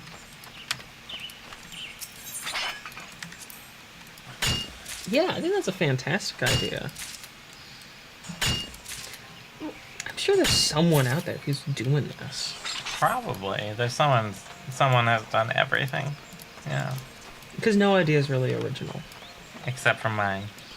I have an idea where, okay, you know the chicken? Uh-huh. If it was fried. That's not... Some are done now. I'm talking about in oil Yeah. with bread on the outside. Yeah, some guy from Kentucky. Beat you to it. No, this is... He was a military man. No. This has special secret herbs and spices on it. Again... man, you are just like listing off the Kentucky guy's business right now. I have not finished with my original idea. Okay, go. In a bucket. Somehow you continue down Kentucky guys. Like, just nailing it right now. 100%. This bucket will be so cool, though. It will be... Red and white striped? Do you have a direct line to my brain? Because I think you have a direct line to my brain right now. I think you went to Kentucky Fried Chicken. I haven't had Kentucky Fried Chicken in like... I haven't had it in years. 10 years, maybe? Our 3D prints just finished, so I'm gonna go change them real quick. I'll be right back. Go, okay, go.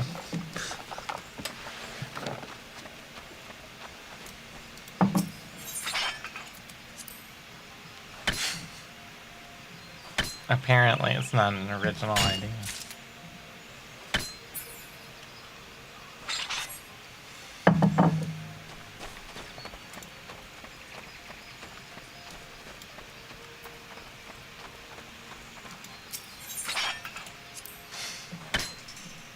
You okay over there? I just heard things falling. I dropped something. Oh. Oh no, it's a cat.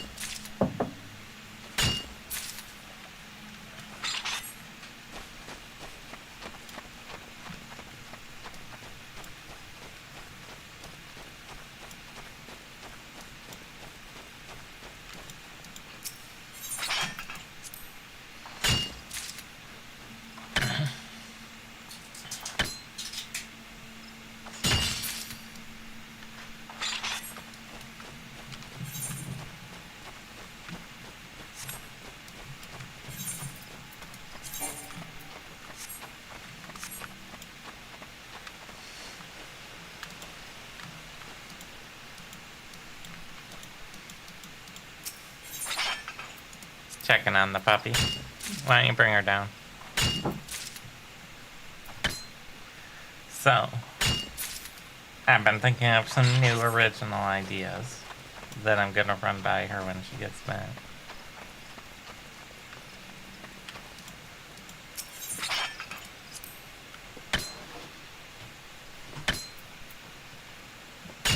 They're very exciting.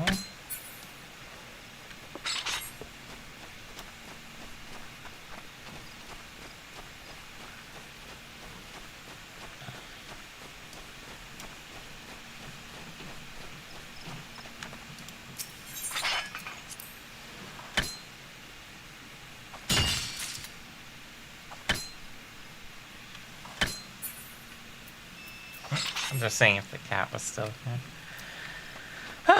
So, this has been a nice, calm, relaxing stream, I think.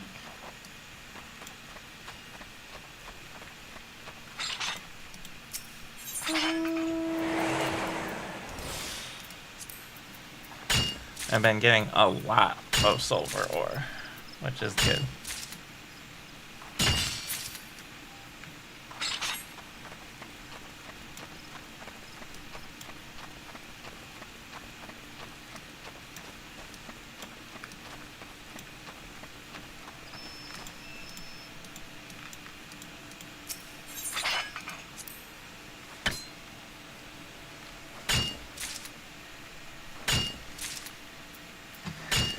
So, yeah, I don't know what to talk about with Lexicon, but, good books to read.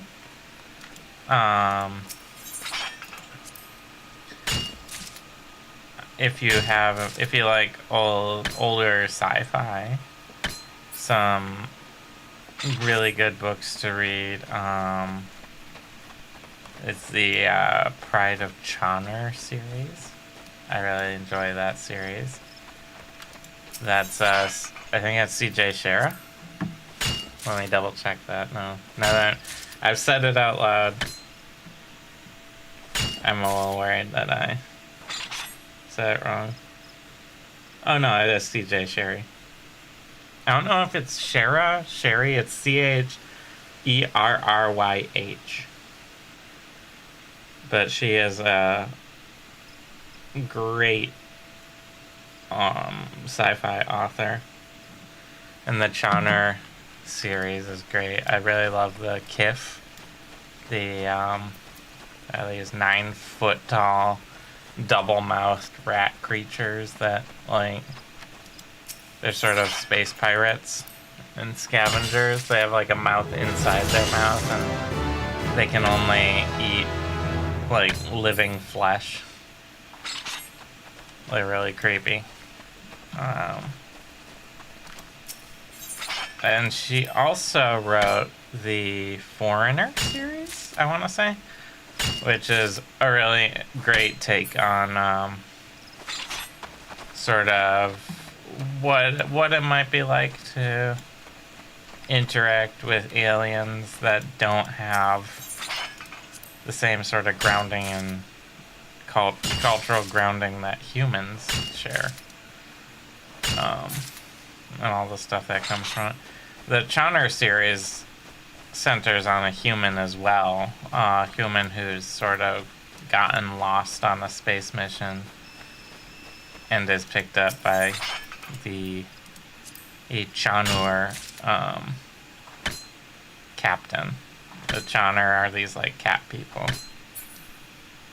and I love how she does aliens in her sci-fi series. Like, the spaceports are kind of divided in half for oxygen breathers and methane breathers. So like, there's a whole group of aliens that don't interact much with the oxygen breathers because they use entirely different atmospheres, but they share a space station. Things like that. And the Chaucer are a matriarchal society because the men are too emotional and unpredictable for things like space travel.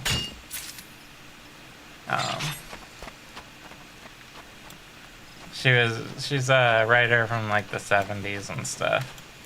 I really liked her books a lot. The less good sci-fi, but one I really like is the Stainless Steel Rat, which was Harry Harrison, I think. And honestly, I only like it because it's sort of a heist, criminal mastermind sort of story set in a sci-fi. But it's not nearly as well written as C.J. Shera. But it has sort of that. I always love heist movies and stuff, so, and it has that vibe. But yeah, C.J. Shera is a fantastic author for science fiction. You know, in the fantasy world, I always loved the Krondor books by Raymond D. Feist, which are based loosely on role-playing games, I believe.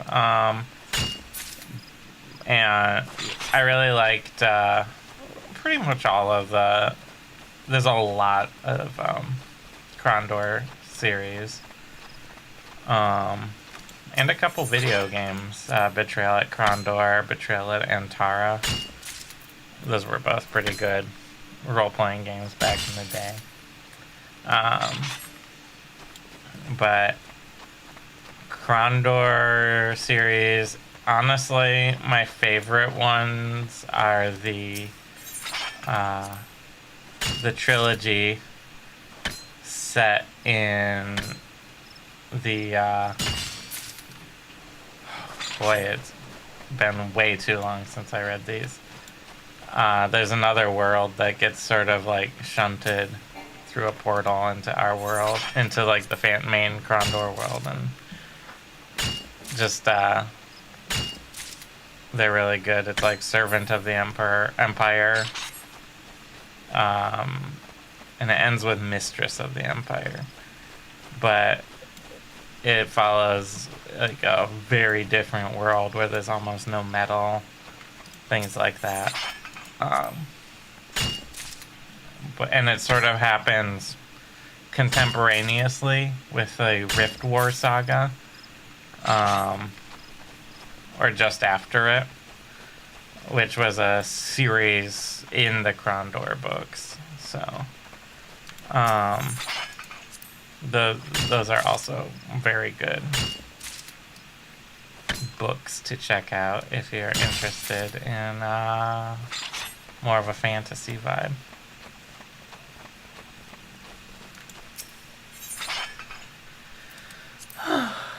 I hope our dog's okay.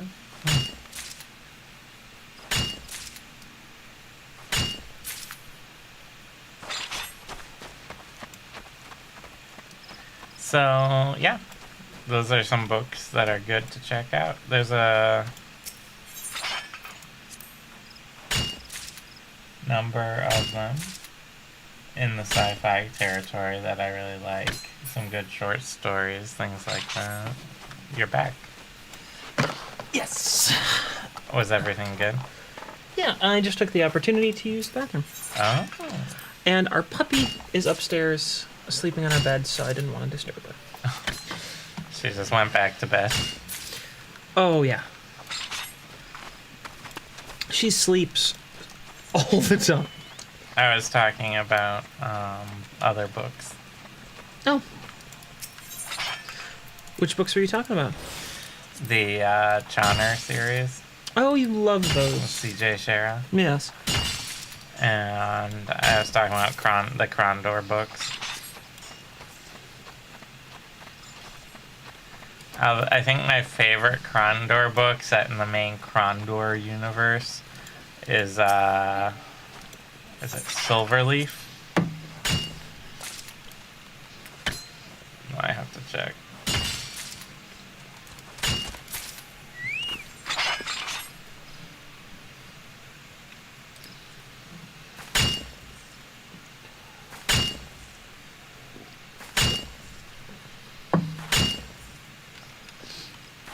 Looks like while I was gone, you were able to get ahead of me. Although you've done the quest, haven't you? I have it picked up. I haven't turned it in.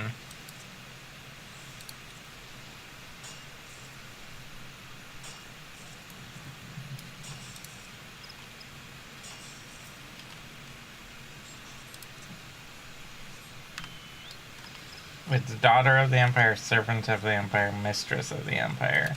From 87, 90, and 92. That was Raymond Feist and Janie Wirtz. That was the series. Those are all really good. I'm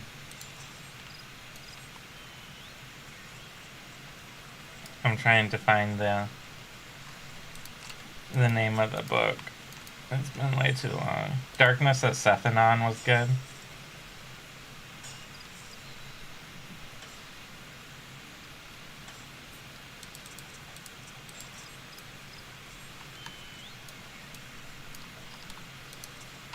The Magician series was the original 3 of the Rift War.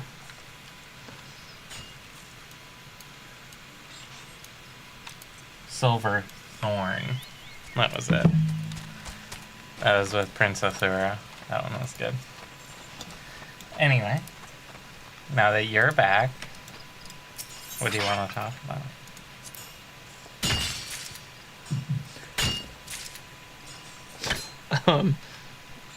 talk about what that noise was. I think it was a cat jumping off a table. I think it probably was that. Well, why don't we... Because later today, I'm going to be teasing this out on our Monday post. Let's eat. Right?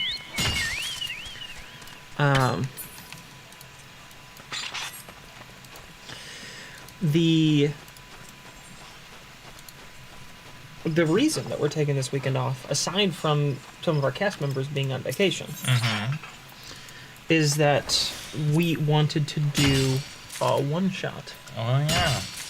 We wanted to record a one-shot. Yeah. And the last one-shot we did, which I really loved doing.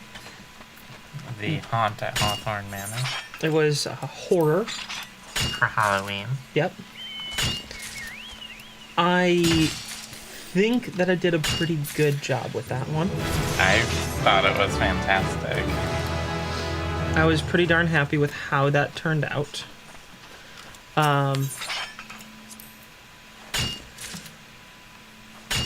This one is not. This one's not a horror. Well, it might end up being. Well, it might end up being horrible. It's not a horror, though. The theme is a little less serious. Just a little. Just slightly less serious. So, this theme, I was sitting back and we try to do one of our things that we're trying to integrate into the regular cycle of our show is the occasional one shot, like 3 or 4 times a year, do a one shot with some of our crew, and then some of some people that we know who we don't film the regular show with. Yeah. And get folks the taste of some different individuals coming in, some different voices coming into the show. And I was sitting there thinking, like, what would be kind of fun, you know? And we were at dinner. We were at dinner one night, and I asked everyone at dinner, like, hey, what's a setting? What's a style or a story that you think would make for a fun, one-off episode? And it was thrown out basically a Western. Spaghetti Western. Well, not a spaghetti Western. I know, but it's basically a spaghetti Western. Like, when people say, I want to play a Western, they mean either Deadwood or spaghetti Western. Theme-wise, Like, either it's like everyone is horrible and swearing all the time, or it's like, there's bandits and the sheriff has to go get them. I mean, yeah, but a spaghetti Western is typically more serious. I suppose, usually. And So this is like comedic. Yeah, this is more of a... This sits somewhere between...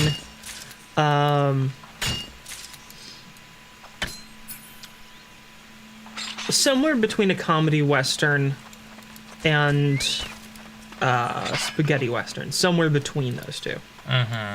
But... And we came up with this idea after talking at dinner for a little while.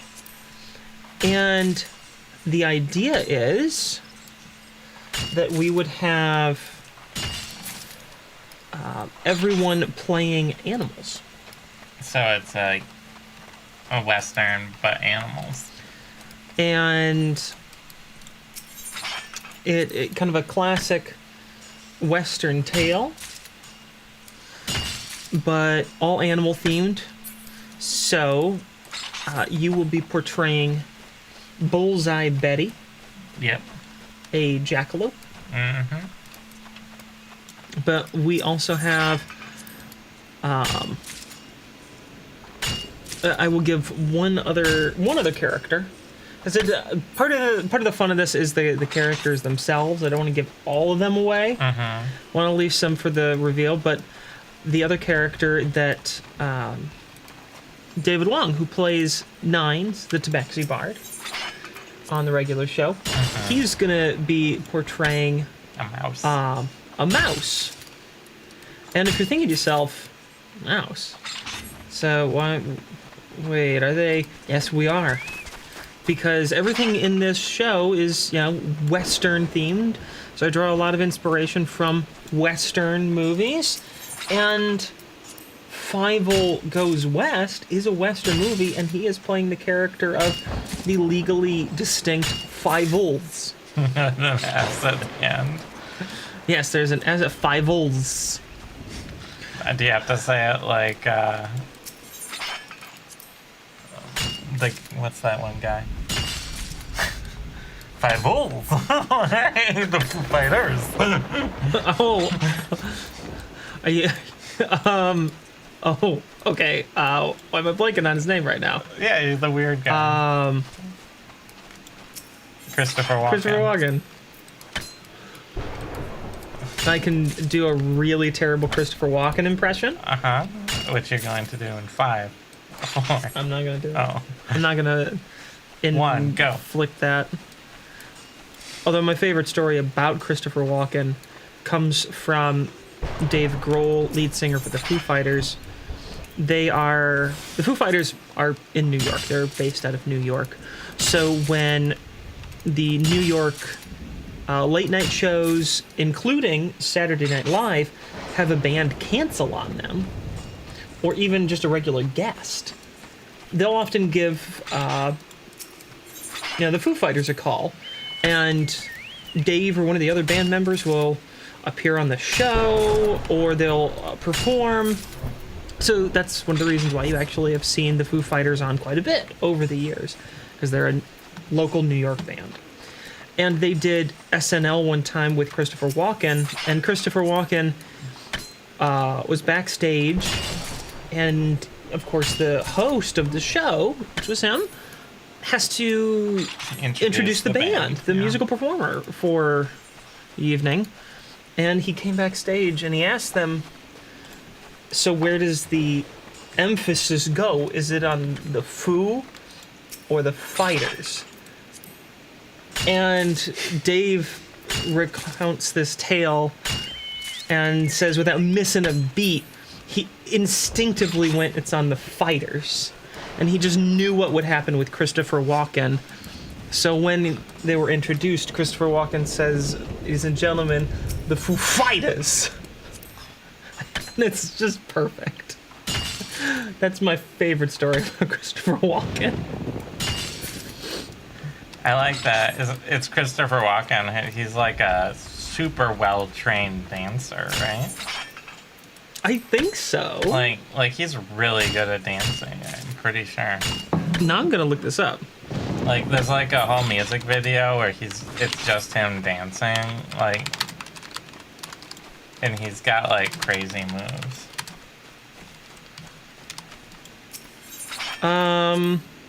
Yes. So Walken was a child actor in the 50s along with his brothers, but his real passion was actually dancing. He trained as a dancer, and in fact, at the Washington Dance Studio, and even worked as a dancer at a cabaret nightclub, the same club owned by the woman who convinced him to change his name. See? What was he originally?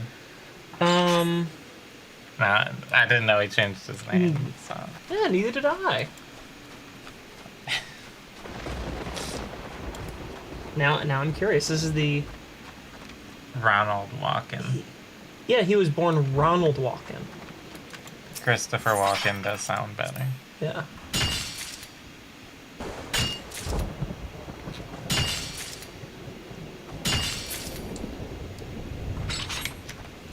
I always enjoy watching Christopher Walken. Mm-hmm.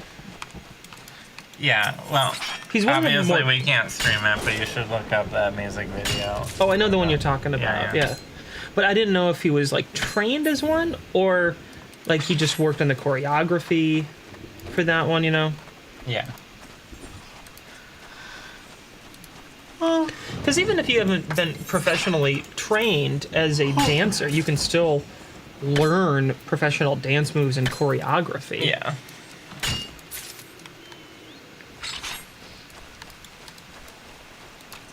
But if a movie has Christopher Walken in it or a TV show, I'm much more apt to watch it because I really like watching him. So for Halloween every year, we watch Sleepy Hollow in his best role. He does not have a single line Nope. in that whole movie. They basically gave him Fake teeth. a bunch of And just fake said, teeth Stare at people. and then just said, be intimidating. And he was like, "Arr," I did because it. his mouth is full of teeth. But he pulls it off. He does. If you haven't watched, that's a Tim Burton movie, isn't Yes, it? it is. Yeah, it's Tim Burton, Is it weird gothy and has what's his name in it? Johnny Depp. Yeah. Then it is. Yeah. Boy, has Johnny Depp's life turned into a real shit show the last few years. Yeah. Sure has. Woo! But Sleepy Hollow's it isn't a good movie. no, it's fun though. It is. It's dumb. There's a lot of Tim Burton ones that make my Halloween watch list. Well, he sort of mastered the art of, I am gonna be just a little scary. Oh, just a little bit scary, not too scary though. And you like that.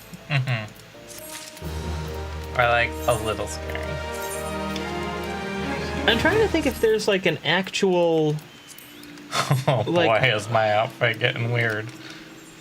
a horror movie that you like, and I can't think of one. It's right here. This is the horror movie. I think that's great.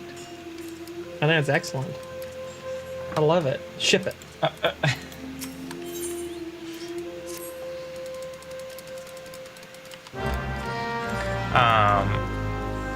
Like a scary horror movie. Yeah. That I like. I don't do scary well. Yeah, I know you don't. My speed is like. Are You Afraid of the Dark? Some of the Are You Afraid of the Dark episodes are Kind of scary. actually terrifying. Especially if you're a kid. So we watched Paramount. Was it? Is Paramount- it Paramount It's Plus. not Peacock. Was it Peacock? I confuse the two. I don't know which. It was either Peacock or Paramount Plus. They're One the of them. same thing. One of the Probably. P's. One of the non-popular streaming platforms.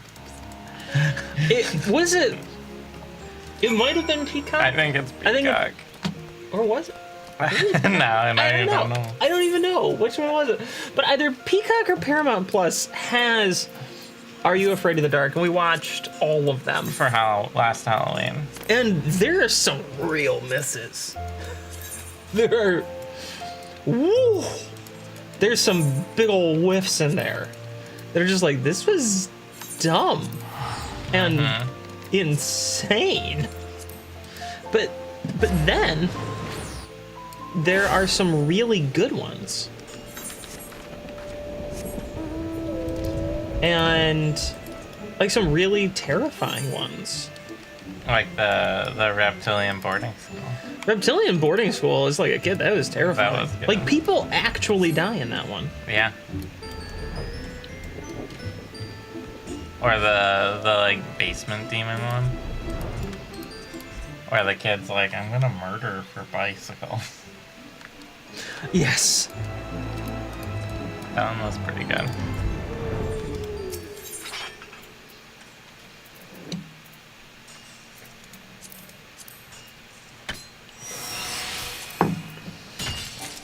Yeah, the murder for bicycles episode is pretty good. And I like the implication that he kills his sister. It's heavily implied at the end that although Or is about to? They leave it hanging in the story, but then the kids afterwards are like talking about it after they cut out of the story, and the kid who's telling the story says that the sister is okay. Yeah, that's right. But they make a heavy implication that he's planning to murder his sister for profit. For bicycles. For bicycles. I like the idea that the demon's like, I'll give you anything you want, and it's just bicycles. You, young lad, can have anything you want as long as you bring me I want more bicycles. Seriously. And you've had like 15 of them already. I'm getting tired of making bicycles. Yeah, but I can sell them and make money. I can literally just give you money.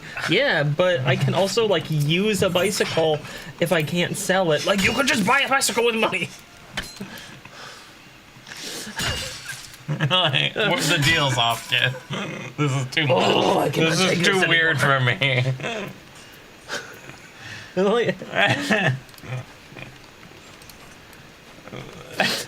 Just like, the child is like he creeps the demon out.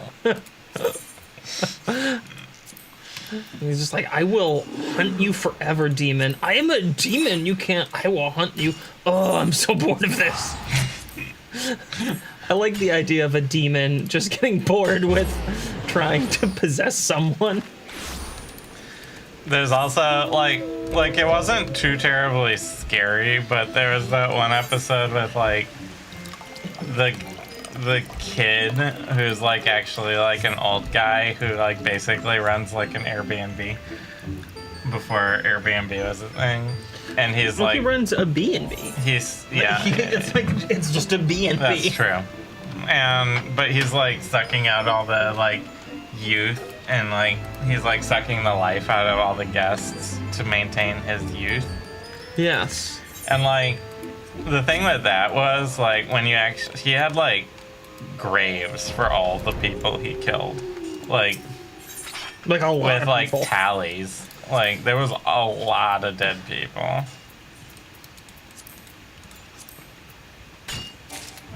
That he murdered. Death was very prevalent in that. And there was even like dogs that he had killed.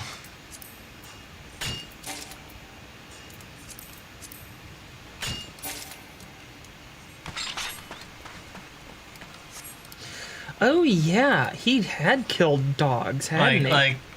Like he had like a grave for like the men, the women, the children, and the animals, with like tallies on each one for like all the people he had like done a murder to. You know? Yeah, that was a messed up episode.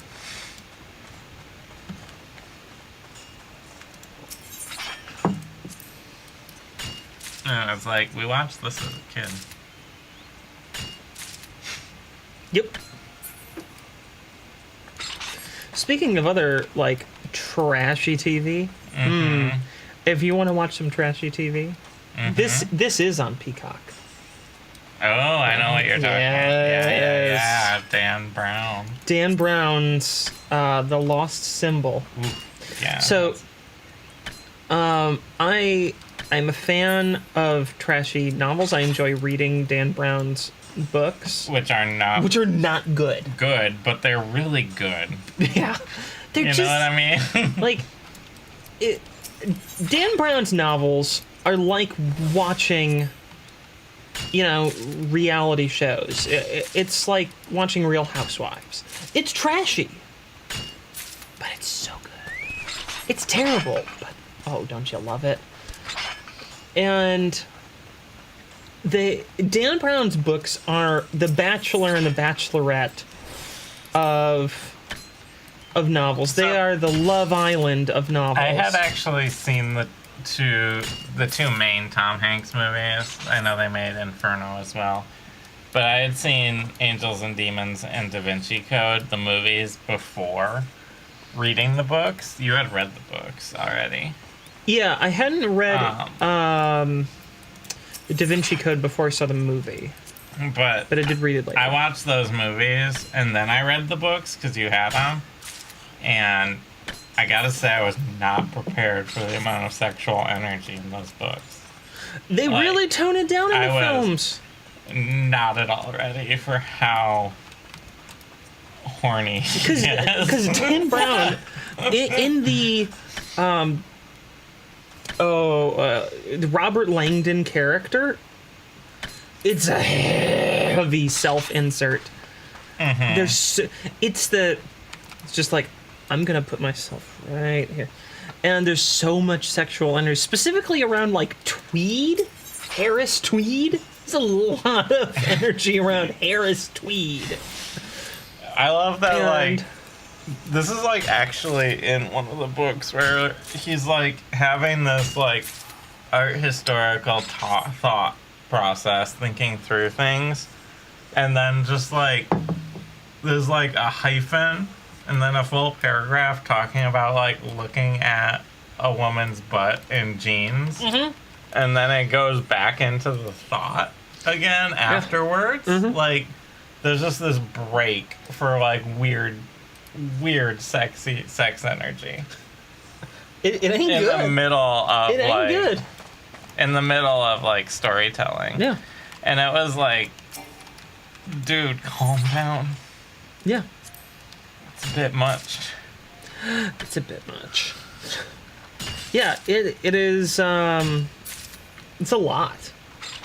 The thing about his novels is that they're actually well-written stories. Like, the actual, like, if you break down the sort of outline of it, like and the mystery and everything. And the mystery. Yeah. No, they're actually good mysteries. They're really fun to read. They are. And they're way better to read than watch the movies for the turns in it. Oh, he's got some really good turns. Lost Symbol. Lost Symbol is just bad. They actually did the turn better in the show than the book. The thing about Lost Symbol is that you see it coming from a million miles away. Yeah. And you're like, I can see this coming from a million miles away. And then it's like, woo, you didn't see that coming, did you? And you're like, yeah, I fucking did, didn't I? And you just see it coming from a million miles away. It's super obvious. Yeah. And it is not well written. The Lost Symbol it just wasn't good. It really, really, really wasn't. The show Lost Symbol is marginally better. Oh, it's a lot better than the book. It's a lot better than the book. It's a lot better than... Yeah. Is it good? No. Is it fun? Is it fun? Yeah. Yeah. It's just pulpy nonsense. And I saw some reviews, especially from UK tabloids, because there's some British actors in there. And, like Eddie Izzard. Eddie Izzard is in the show. And the UK tabloids are like, this is dumb and trash. And just like going on about how pulpy and crappy it is. And it's like, what did you expect? Have you ever read these books? Eddie Izzard being in it sold me on the show more than the Dan Brown. Oh, okay, yeah, because we love Eddie Izzard. And we were just sitting there like, God, this is so bad. We ate a lot of popcorn. Eating popcorn. And okay, Wyvern Obsidian. I gotta get Wyvern Obsidian. That is... I'll give them a casting this. Like, they did a good job of casting. The casting across the board was great, and the guy playing Robert Langdon did a really good job as Robert Langdon. He felt more Robert Langdon-y than Tom Hanks ever did. Yeah. And it's not that Tom Hanks' portrayal was bad. It's just like, It wasn't. It didn't match up with the books as much. yeah, Tom Hanks has too much charisma. Yeah. Seriously. No. And Tom Hanks is unable to portray someone that does not have a lot of charisma. He's unable to do it. Mm-hmm. He's an incredibly talented actor, but like he's too visible. He's too well known. Everyone knows Tom Hanks. Yeah. And that can be detrimental to the portrayal of certain characters. Also, like, as we discussed... Not that Robert Langdon's a very deep character. But as we discussed, Robert Langdon has an inherent perviness to him that I don't think Tom Hanks can pull off. You are correct. Now, they did not. They didn't put that inherent perviness in there, and we're not saying that the actor is inherently pervy either. But you could feel that this character could be pervy, like Robert Langdon in the books. The way they wrote him and everything. The way they wrote him, yeah, like, you know, he could have a little bit of like, dude, calm down. You know. Like, because the Tom Hanks movies, which are... You got the opposite of that. And he's like, I'm here for the mystery, and that's it. You know. And they also rewrote a lot of the romantic storyline in that, because all the books have a romantic storyline. They rewrote that. Except Da Vinci Code.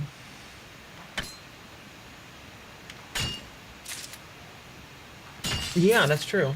He doesn't really have a romantic thing in there. I think that's why that's kind of the best one. Yeah.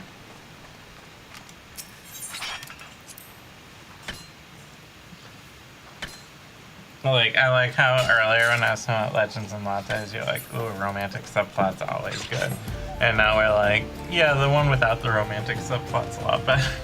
Oh, a romantic subplot's always good, but it doesn't... Make it better. It doesn't necessarily improve the work. I see. And also, a romantic subplot is not always good from every author. That's very true. Like,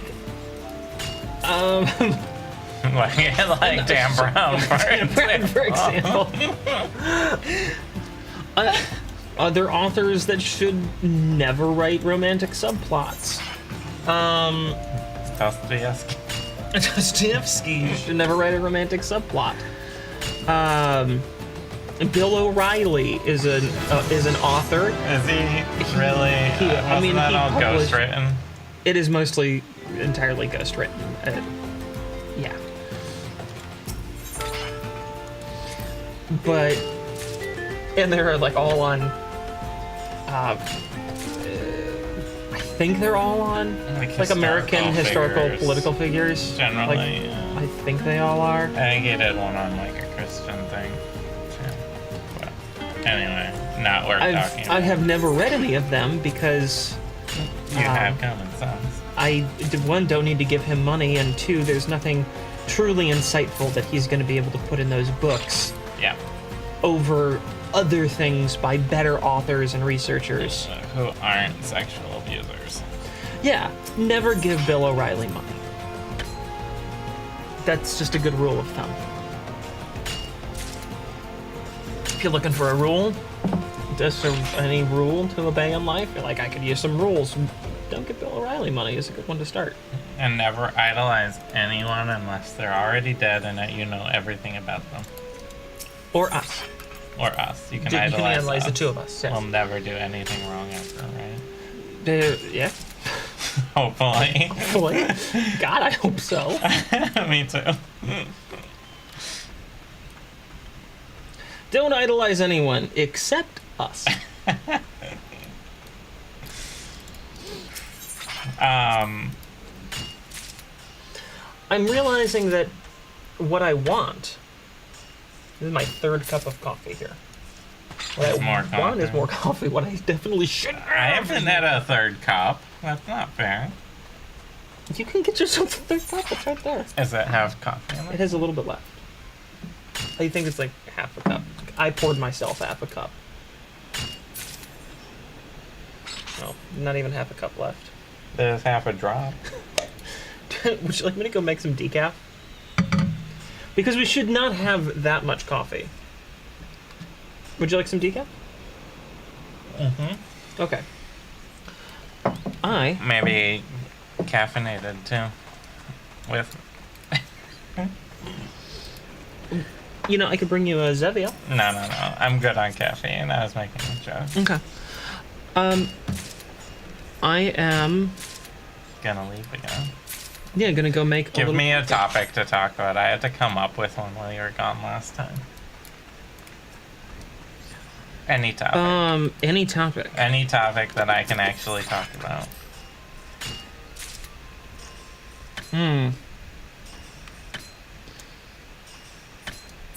Oh, no. Well, no, I'm thinking through a couple options. Oh, okay. You have options. That's good. Yeah. Well, why don't you talk about... because this is a topic that most people will know a little to nothing about and probably have never heard of. Mm-hmm. And is pretty interesting. Is it animal facts? No. Okay. Why don't you talk about how in the 1950s and 60s, okay, the American CIA funded American artists? Oh, you want me? Okay. Yes, yeah. I think that's a very interesting topic. Yeah. Their counter-communism art funding. Yeah, I'll be back. I'm gonna make some coffee. So, in the 50s and 60s, post-war, basically, what we had was the Cold War going on, right? Obviously, you had America versus the USSR, and the USSR had started early with like Malevich and stuff. There was the constructivist art movement, which was quite abstract, and it had a very, very abstract sort of style to it. This was during like sort of the Lenin era of the USSR. But after Stalin took over, and Stalin is a huge douchebag. After Stalin took over, the constructivist art got really shunted out, and Stalin was like, no, this is too subversive, basically. So then you got Socialist Realism, is what it was called. And it was a lot of very square, muscly proletariat folks with hammers doing work depicting, it's socialism or communism at the time. Russian communism, Soviet communism. It was very glorify the proletariat.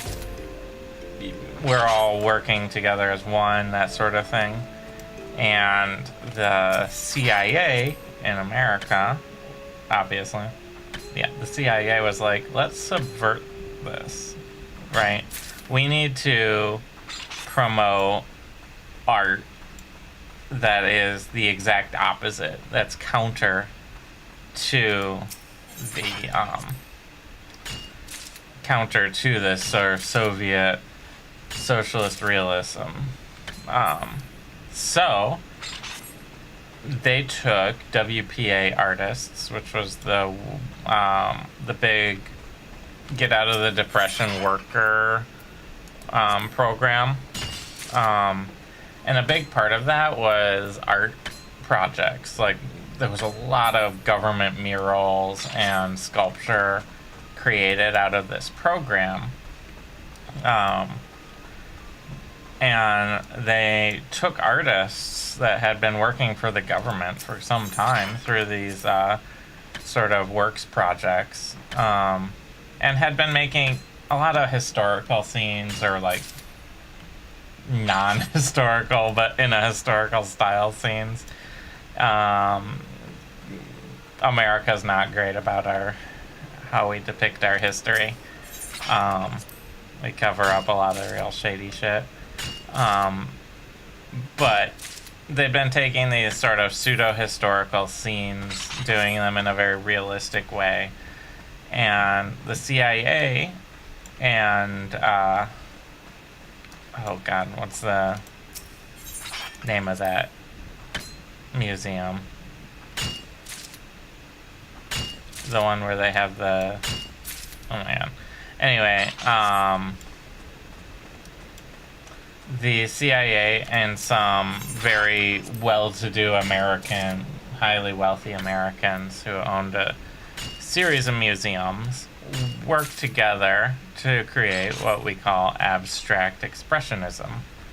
Abstract meaning obviously non-figurative, like it doesn't have a like abstract basically means like it's colors and symbol free kind of art, and expressionism, which was sort of this artistic rendition of the internal struggle that you go through, which was actually really brought to the fore by the Germans in German Expressionism during the 20s, before, you know, the Nazis took over, basically. It was during, like, the Weimar era, between the two world wars. And the German Expressionists, like, Franz Marc, another famous one. He's not actually German, but he was with that group, those groups. You had Kandinsky, who sort of painted how music made him feel. All of these artists were trying to put their internal emotions and expressions out for people to see as art. So that was the basic concept, but often it was non-abstract, you know. It would be like Franz Marc did a lot of animals, for example, but like using blues and stuff where they wouldn't normally be blue. So the CIA worked with these artists to create abstract expressionism. This is like Jackson Pollock,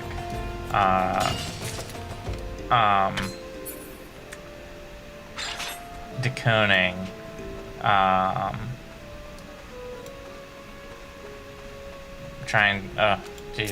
it's been, my brain is going slow this morning for pulling names out, obviously. But basically they're like paint these completely abstract, like Pollock's famous for his splatter paintings. Before he was doing that, he was doing like pseudo-historical murals of like kind of real, kind of made up historical scenes, but in a very realistic style. And they moved to this like hyper abstract Rothko, for example, who has like large color fields, stuff that has no grounding in reality whatsoever. And it was like tinged in this sort of psychological, sort of psychoanalysis, where the artist is bringing their internal emotional state out onto the canvas, and it's the purest form of expressing the individual. And that was sort of the key, was that in opposition to this sort of socialist realism, the abstract expressionists were the pinnacle of what the individual expression, rather than sort of the collectivist expression of socialist realism was the basic concept. And the CIA and these wealthy American families that kind of decided what was and wasn't art. Like, that's kind of how the art world works, is like the wealthy people just sort of arbitrarily decide this is high art and is worth a lot of money. And if you're lucky as an artist, you get some rich people to say, your art is worth a lot of money. Otherwise, you're just kind of shut out completely from the art world. It's how it still works today, and it's 100% how Jeff Koons' business model is.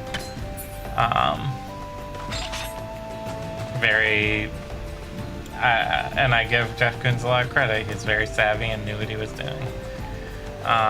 Anyway, so then the CIA funded these art exhibits that were like, this is real art. This is the individual artist at play. And it was a front for the culture wars between the capitalist society and the socialist societies.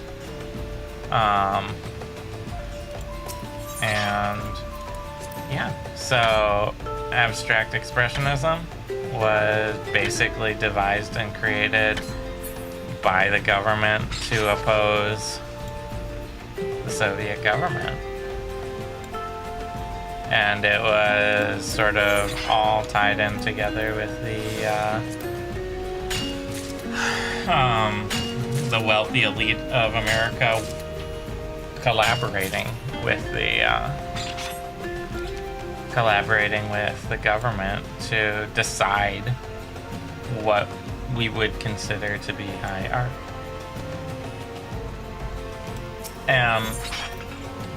I mean, it's nothing new, really. Like, it's always throughout at least Western history. Throughout Western history, it's pretty much always been the wealthy, powerful people decide what we consider art because they're the ones who can afford it. You know, back in medieval Europe, you would be like the court artist for the Duke, and the Duke just turned out art for the wealthy people. That's kind of carried on through Western culture to this day, even with the advent of like printmaking, things like that. It was still that, but America really codified it and made like people actually write about the art world with a capital A because it's like a proper noun now, it's like a actual concept of this is a structured, organized system where people decide what qualifies as art and what doesn't. And ultimately it's all bullshit, and a lot of it's just there to, you know, wash money and push ideas on people. There's a lot of honestly, like the shit you see with NFTs and stuff, which are thankfully fading. It's just an extension of it where people go, I'm going to artificially increase the price of something so that I can profit off of it. It's absolutely nothing new. The whole process is been done already in the art world, where you have galleries that are like, I have a painting that I paid $20,000 for. I would like it to be worth $1 million. So what I'm going to do, and this is technically illegal if you get caught doing it, but you basically buy and sell it between galleries back and forth, raising the price a bit at a time each time you sell it, until you're like, well, this painting's valued at $1 million, even though you've just been passing it between yourself, basically, or a partner, in order to artificially inflate the price of a painting. And then you're like, oh, this artist has a painting worth $1 million, and why, look at this, I bought their entire catalog of works. And they're all worth a lot now. You see the same shit happen with NFTs nowadays, where the only difference is that they can do it a lot faster now because it's less regulated and it is digital. So you don't have to write up a whole bill of sale and stuff every time and like register the sale, and you're not losing money on sale on taxes and stuff like that. Although hopefully that'll be changing soon.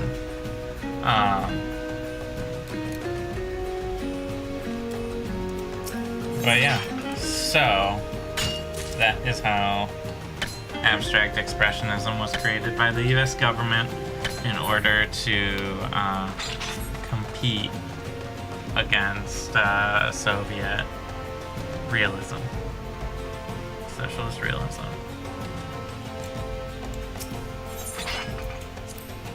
Pretty exciting.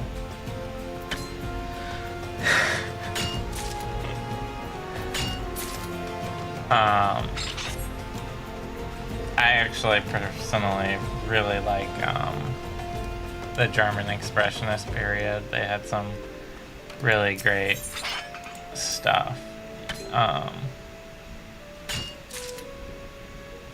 in that period. But I'd say my favorite art in the Western canon, because there's honestly, if you look outside the West, there's a lot better art in a lot of ways. You know, you have all sorts of amazing art that gets completely ignored at least in the sort of European Western education system, because we have a colonialist attitude towards education.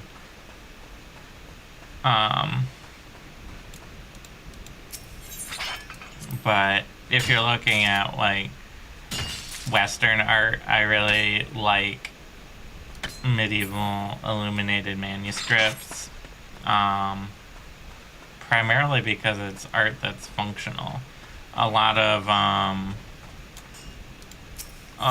what was lost over time in the West was that we got this idea that art shouldn't have a function, it should exist just to be art.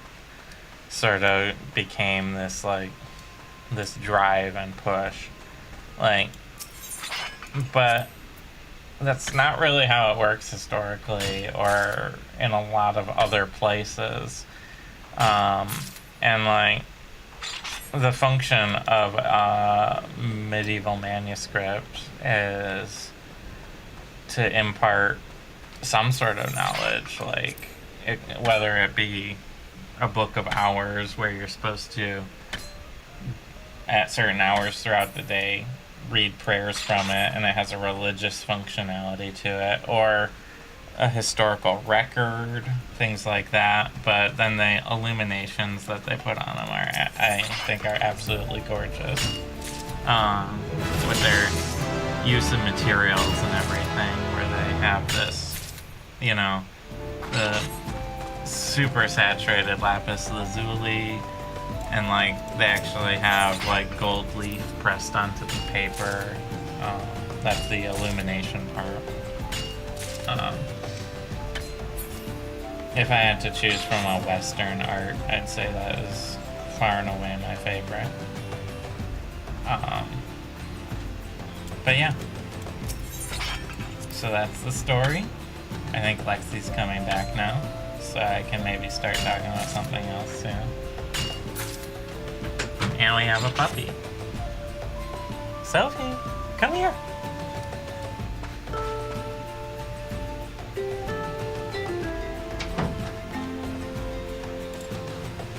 Come here. Hi.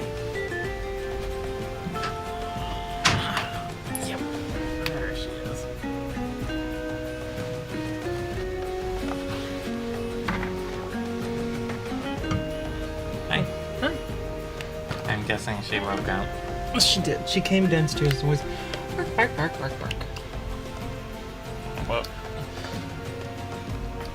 Do you pour you cream? She's sniffing everything. You gotta make sure it's not poisonous. Isn't that right? Good puppy.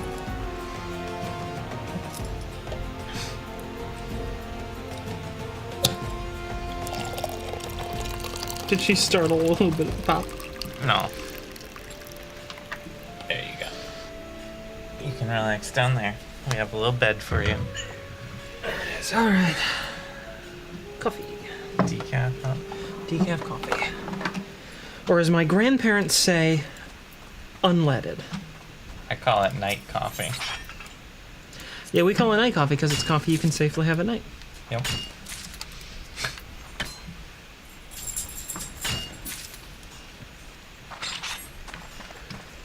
You've gotten pretty darn far ahead of me on that mining while I was making some coffee. I needed something to do while I know. was, We were kind of neck and neck, and now you're talking firmly about- ahead. You actually started ahead of me.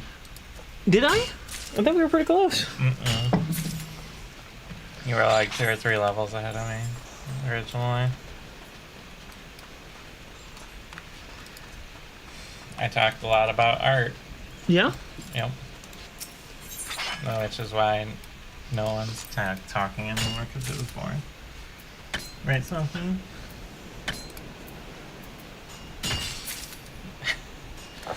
Or it could be that Just rapt attention. we have all of our viewers. Did she just like? Smack me? She's like, I'm. What? Are you bored? We're in a stream. It's streaming right now, puppy.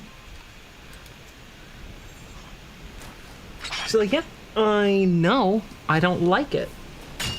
Well, It doesn't involve playing. With climb me. up on top of Lexi. Well, if you want to be involved, learn to play video games. Yeah. We tried teaching you. We were starting with Pong.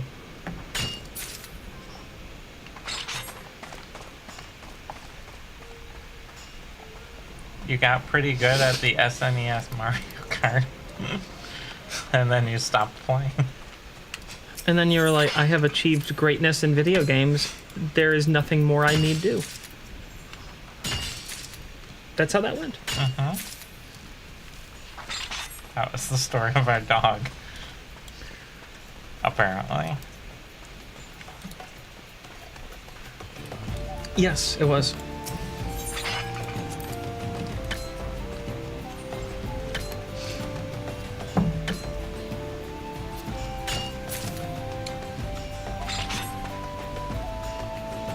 I keep getting like the you obtain nothing, right? Because I'm trying to mine some stuff that's a little high level. Mm-hmm. And I just keep getting the Gene Wilder. You get Nothing. in my head. You lose. Good day, sir.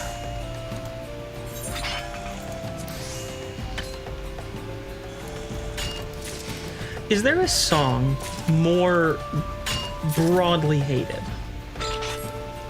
than Cheer Up Charlie? You have a lot of opinions about Cheer Up Charlie. No, I have precisely one opinion. And that is fair. Sucks. I only need one opinion about it. But It's done. I've made my opinion known. You have to admit that closed soup looked delicious. I love. Okay, so in the scene of the Willy Wonka and the Chocolate Factory, which was the Gene Wilder 1970s. 19 whatever. I think it was 1971 or 72 or something like that. The Gene Wilder movie, Willy Wonka and the Chocolate Factory. Charlie's mom, she's she runs a laundry, and this is something that I'd never seen in my life because We didn't grow up in the 70s. And I think that probably it might be a more European thing. It is in England. Yeah, so it could be a more European thing. Right. I don't know enough, and I'm not going to pretend like I do. But she runs a laundry, and she takes clothes from all over the neighborhood, I'm guessing. Maybe other parts of the city, because they're supposed to be in London, right? Shockingly, they never delved into the socioeconomics of the region. No, but I think the story is set in London, is. right? I'm pretty sure. Yeah. Or at least it's heavily implied it's in London. It's in a large city in British England. city. It's probably London. Yeah. You know. And she runs a laundry. She's cleaning the clothes. She does so by having a very large vat of water, hot water and soap that she's stirring all these clothes in. She's using this really big stirring rod to like move the clothes around and agitate them and get the dirt out, right?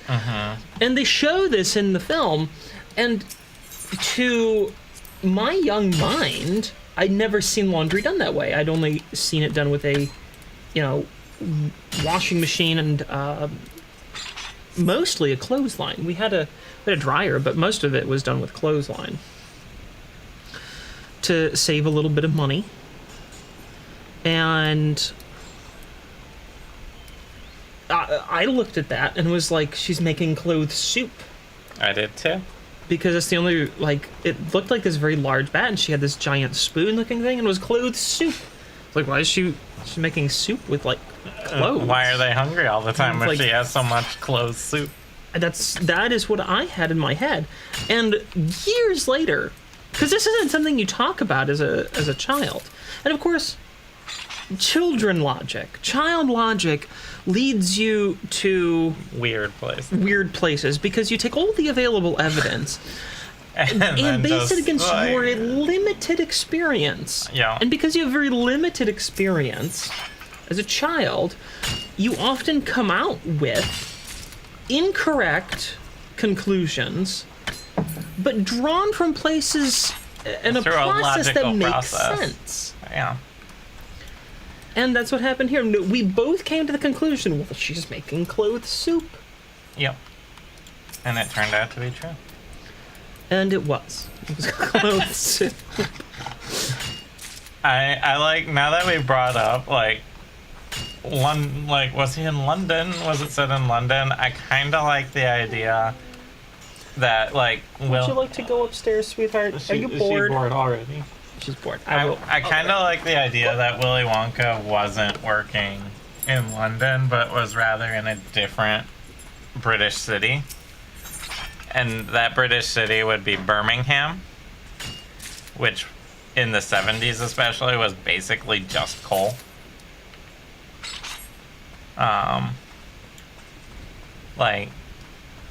I think Birmingham was famous for just having a lot of coal and mining a lot of coal and processing a lot of coal. Am I correct in that?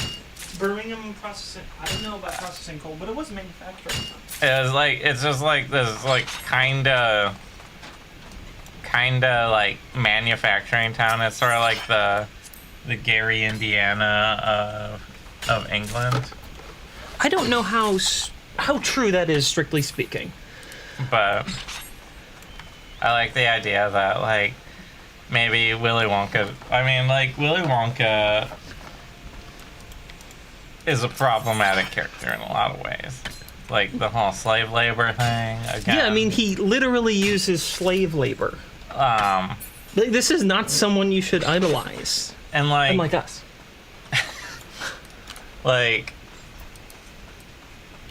It was pretty bad in the original Willy Wonka. It wasn't really Oompa Loompas. It was very racist.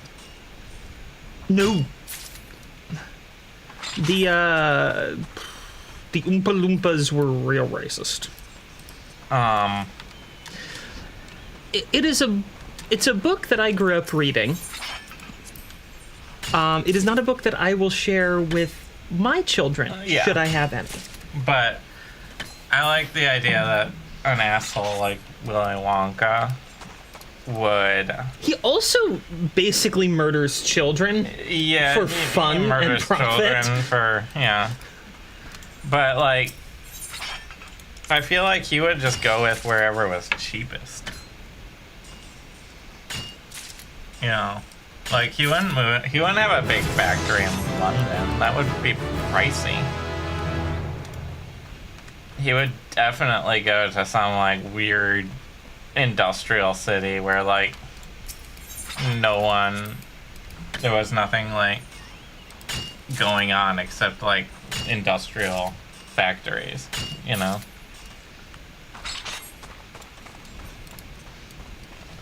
It's true. I mean, And there's better Roald Dahl books out there than Willy Wonka. yeah, there are.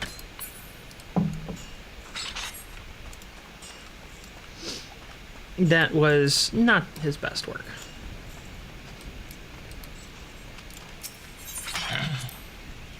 But yeah. That's where I think that the Wonka factory was probably like covered in coal soot, probably got in the candy because, you know, health standards weren't anywhere near what they are at the time.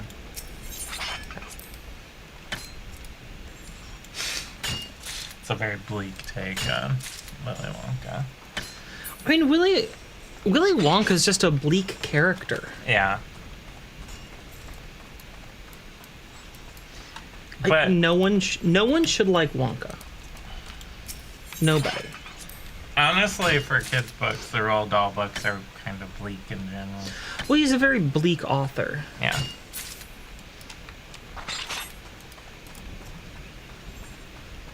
But there's a lot of issues with his...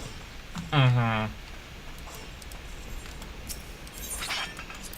his depiction of just about everything. Yeah. I feel like I liked Matilda more. You know, Matilda, I never got to read. That was one I never read. I liked the movie.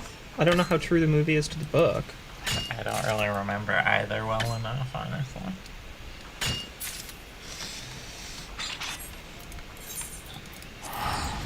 But, yeah.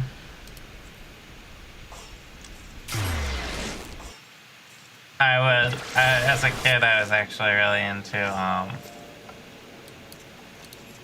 like the survival-y sort of stories, like the Hatchet and stuff. You know, like the out in the wilderness survival kind of stories.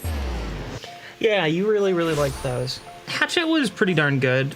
Was it River next or something? Yeah.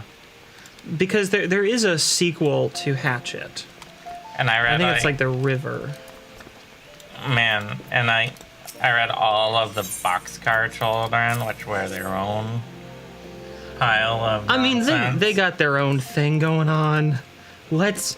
The Boxcar Children. We don't have time to unpack all of that. The sheer volume of puritanical gender roles that were occurring in those books.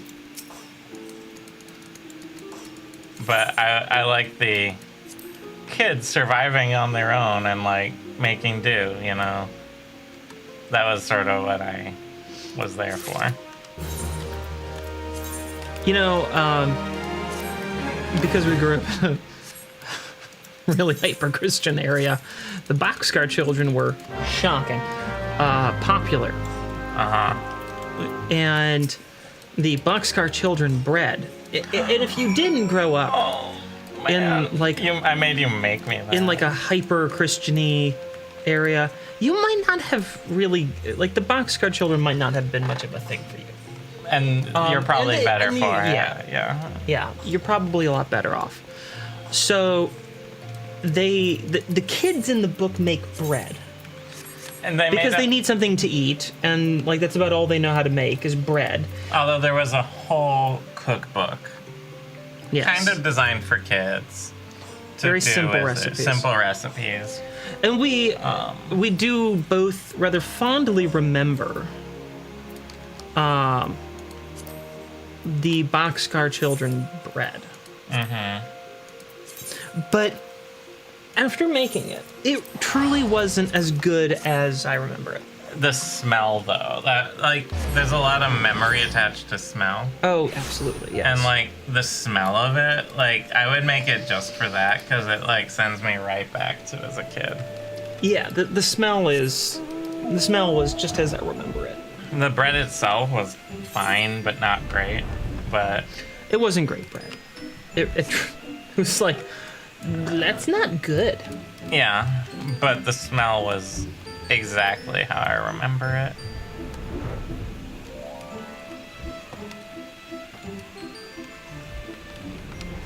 Ah, there you are, Wide Gully.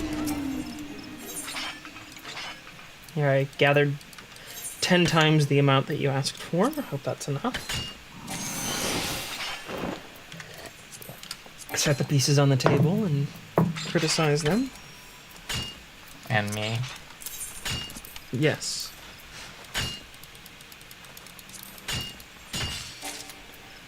Let's see. What do I need most? Let's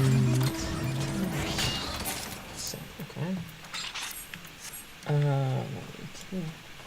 I got gloves. How are my gloves doing?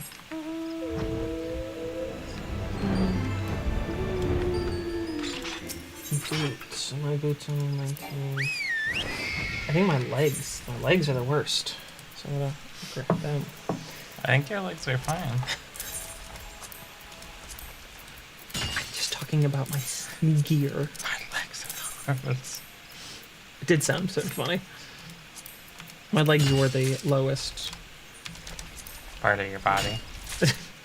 lowest level item that I had. Okay, where does the... Oh, okay, so the water crystal, that is from all sorts of areas that I can't get to. I honestly, I think that the crystal farming is for when you're at higher level, you can get a lot more of it quickly. Okay, so granite. Are you filling out your gathering line? Well, yeah, I'm just going to the places that that I need to go to. You know? Uh-huh. What are you, 37? 36. 36.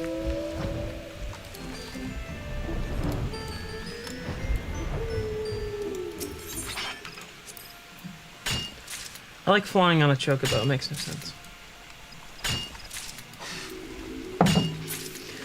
It would make... So you can also fly on like a motorcycle in this game. The thing is, it makes almost enough sense, but it makes less sense. Well, see, the flying motorcycle... Oh, it just you're gathering amethyst with me? Do we need raw amethyst? You need 20 raw amethysts. Oh, I'm for not... the next quest. I am not on that at all. I'm level 33. So, I'm not there. Well, the level 35 is to gather 20 raw amethysts. So I just happened to pick this at random. you might as well get 20 here. Because I saw there were quite a few here. I was like, well, okay. I'll go gather some of that.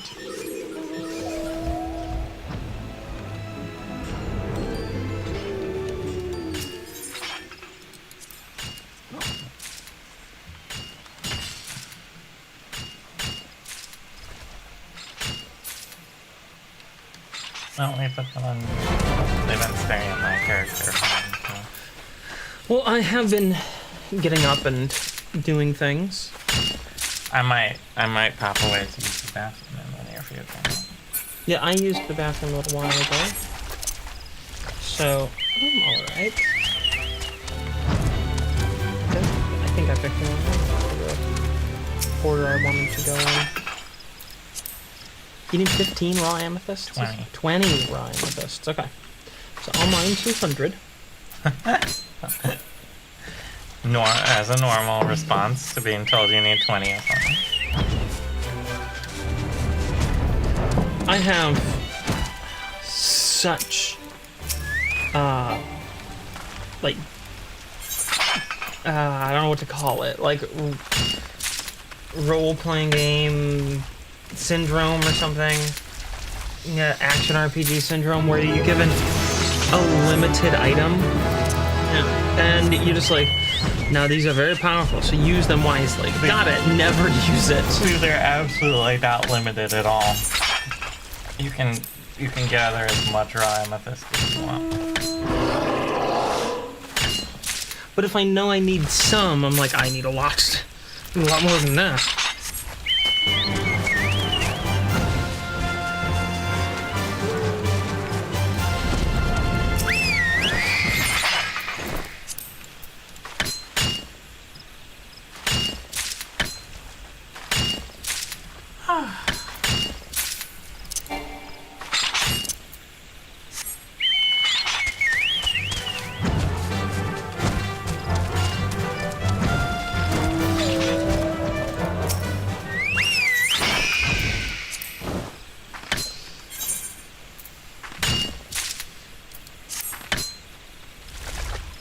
Well, that was unproductive. That was a very unproductive node. When you get a node and it's just like, no. I've determined it's time for me to use the restroom. Enjoy. Good luck. Thank you. You're welcome. Talk about something really cool that everyone likes. That is not gonna happen.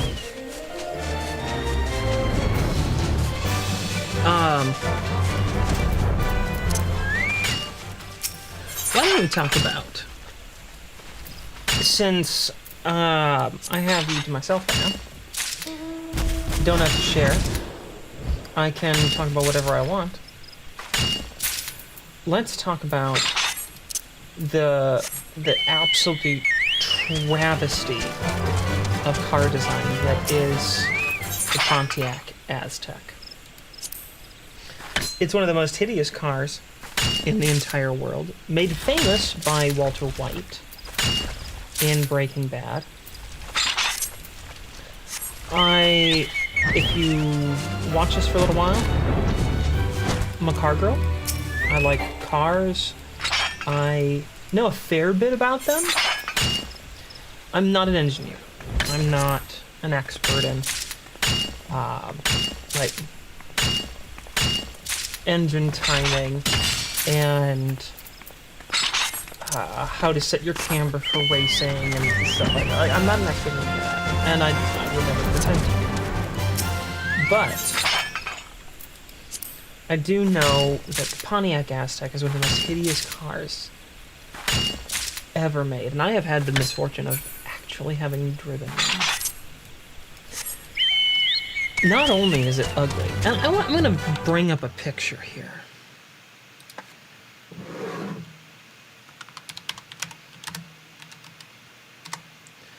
Yes.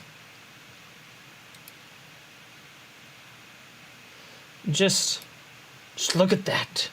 Look at the magnificence that is this car.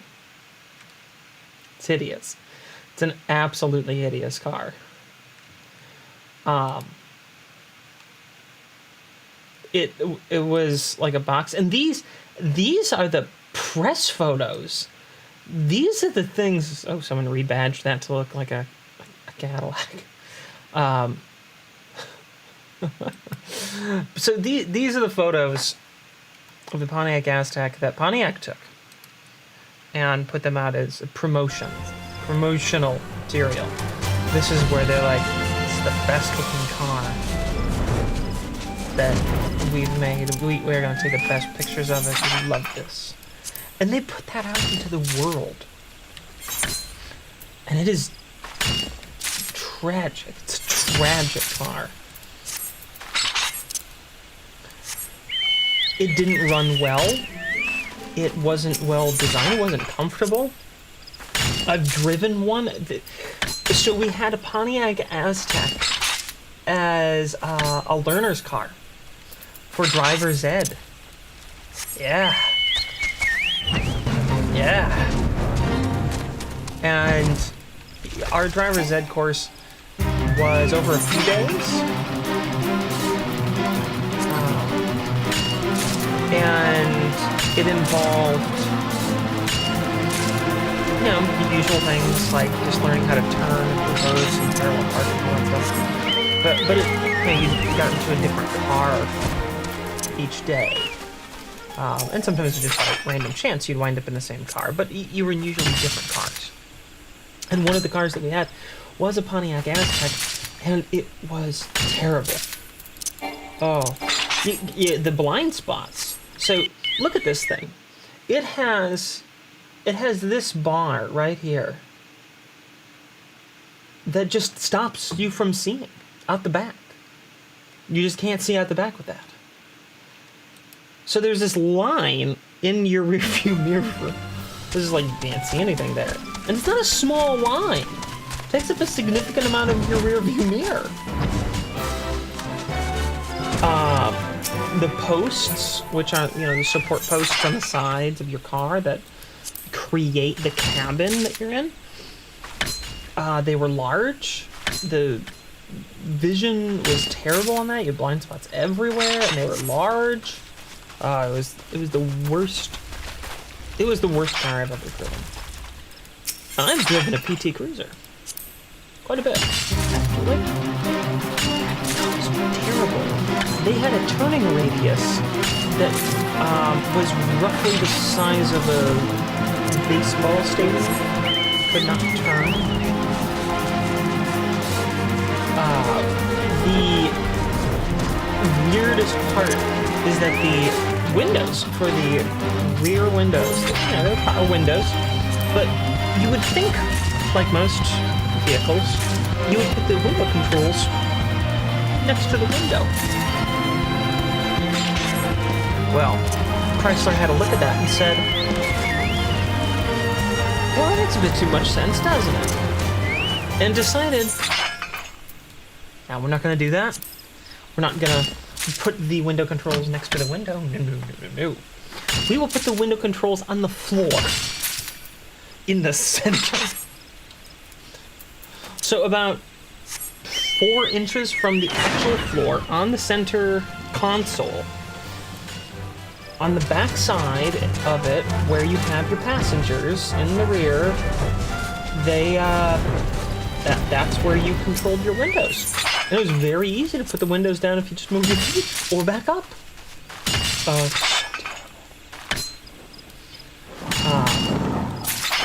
Had absolutely no visibility in the damn thing.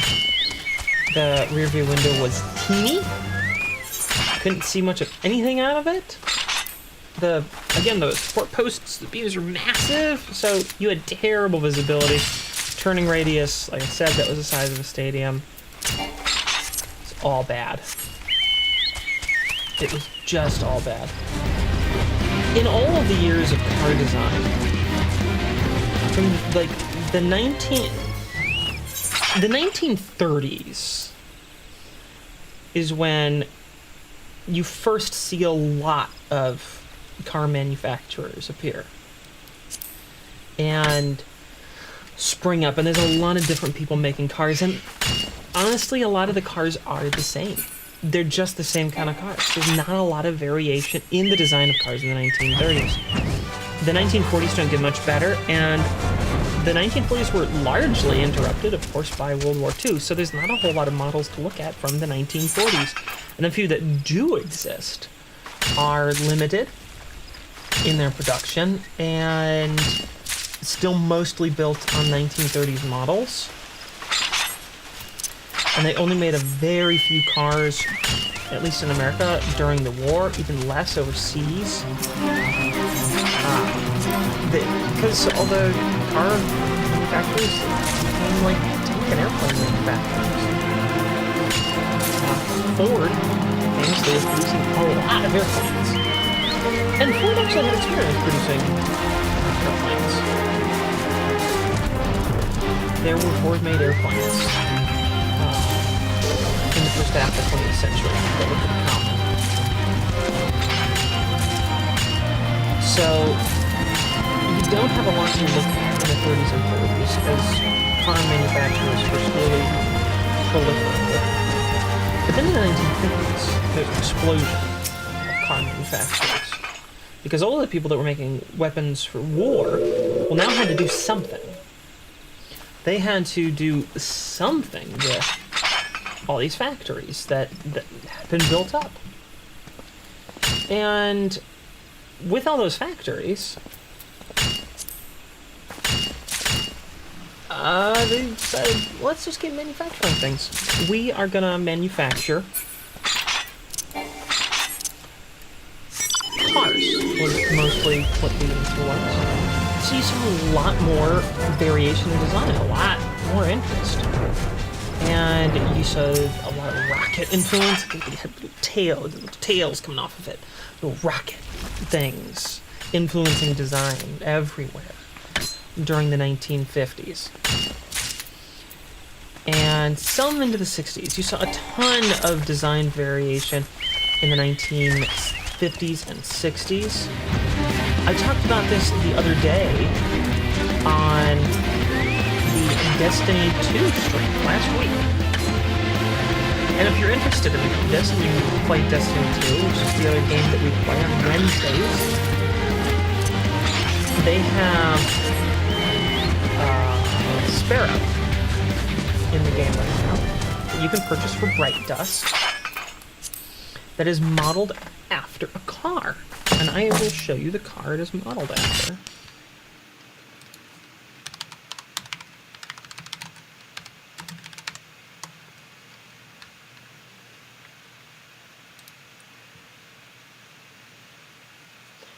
This is an example of a 1958 Nash Metropolitan.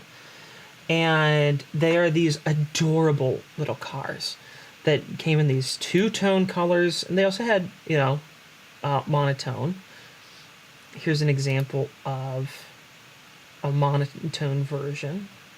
That is that? No, that's not the same.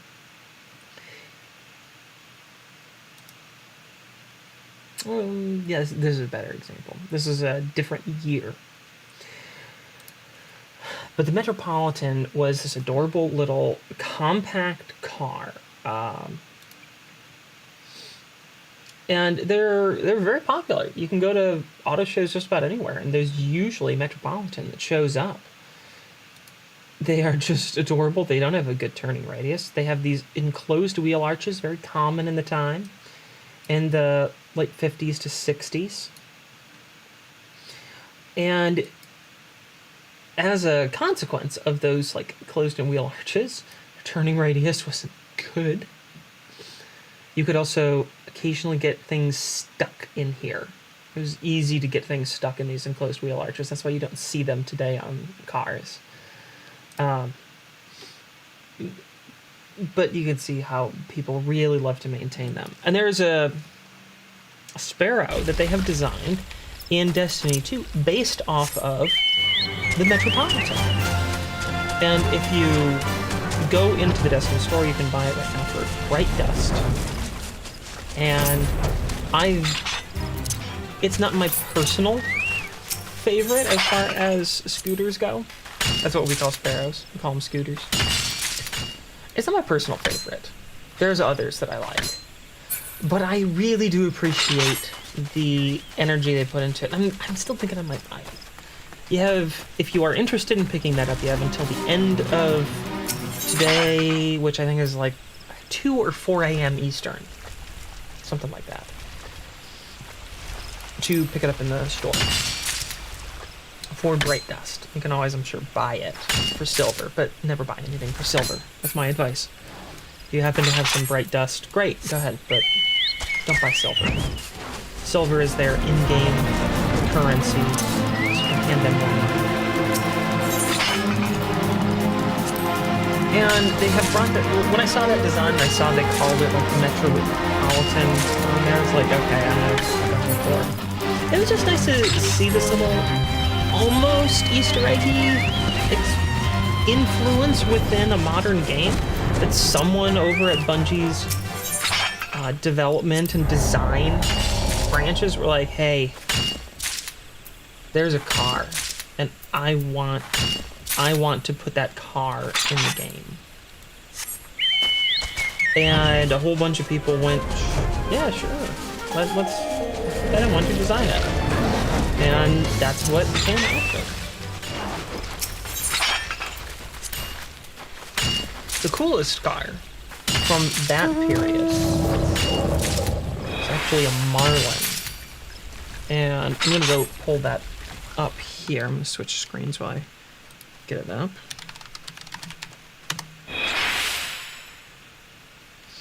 This came from later.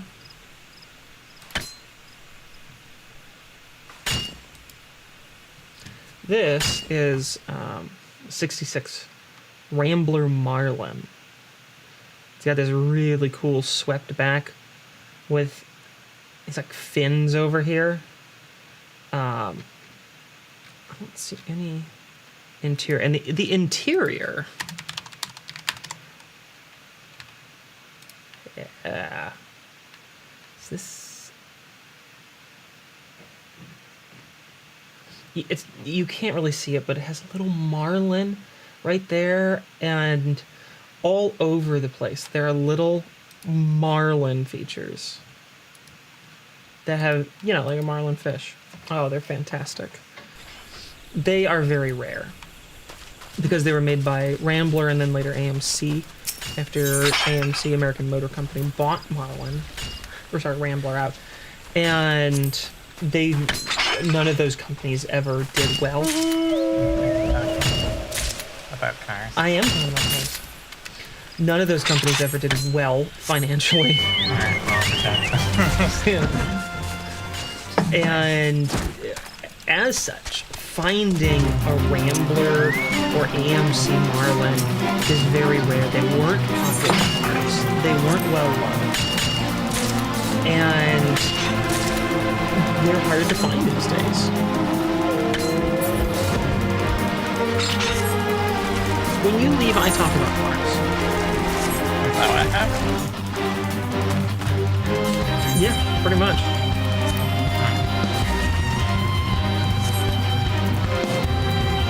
Cool. You're like, Thank you for waiting. Cars are fine. yeah, I love cars. I love talking about cars. I love design of cars and seeing that evolution. There's a whole art to the automobile. You don't. I think they're fine. Yeah.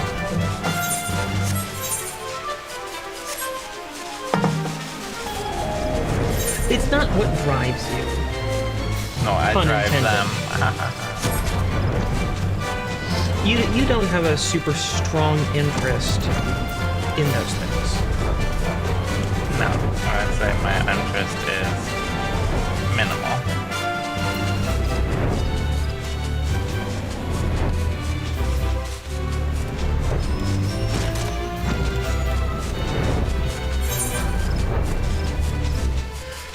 Oh, aren't there,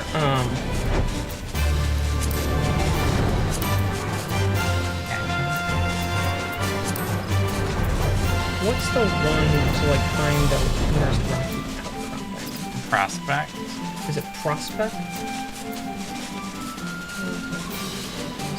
Oh, that's just, it's both. I thought there was one that would, like, locate one or the other.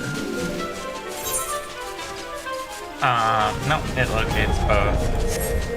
But if you go into your log, if you're looking for a specific thing, it will show you the map. I'm just seeing if there's any more in this area.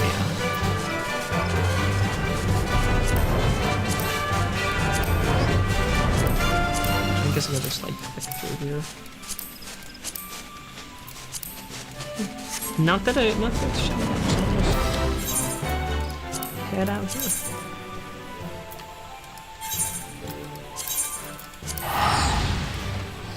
I'm just continuing down my gathering log. Yeah. Did everything go fine? Did you have success? Great, I met with great success. In the bathroom. Overwhelming success. And a cat came by. just got a message on Instagram about how they think we would be the perfect people to promote their goods. Yeah. Their fashion goods. Like, you clearly have not looked at Instagram, have you? Our fashion is amazing here. Our Instagram feed is just D&D. Mostly miniatures. Yeah, if you haven't tuned into our painting stream recently, I did a thing that I have not done since July. And painted. No. I mean, I guess I technically did this on Christmas Eve. Because I did a Christmas Eve stream. With your dad. Yeah, he showed up towards the end. No, I did a special Christmas Eve stream where I finished painting something. I started and finished painting something in a single episode. I usually do the more, like, high detail, finicky things, and they take me quite a few episodes to complete. But I finished painting Commander Solon. That's right. I feel sort of special about that. I actually finished it. I think it came out really well. I was pretty happy with it. Yeah, he was great. He's great. He still exists. We didn't completed him. Destroy Throw in the him. fire. Is that all I did from here? Yeah, I guess so. Just popping over here for a quick second to get some things. Yeah, I'll go there. And complete this mining. Then I can go and complete the level 35 quest. Nice. Yeah, for the emeralds or amethysts. Yeah, since you let me know that we would need 20 of them. 20 amethysts. And I gathered... I didn't do quite as much this time. I gathered 120, so I gathered 6 times rather than 10 times. Nice. I know. Really slacking. I know. I need to go put a lot of stuff in the bank. Well, you need to hire a retainer to do that. Well, I need to go do that then. Yeah.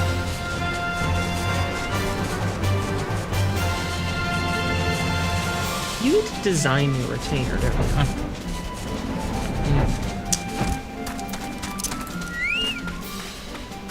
Why? Oh, I just wasn't looking forward to, Making a character. like, being creative. Oh. It's like, oh no. I was just gonna make a pink cat girl named Alexis.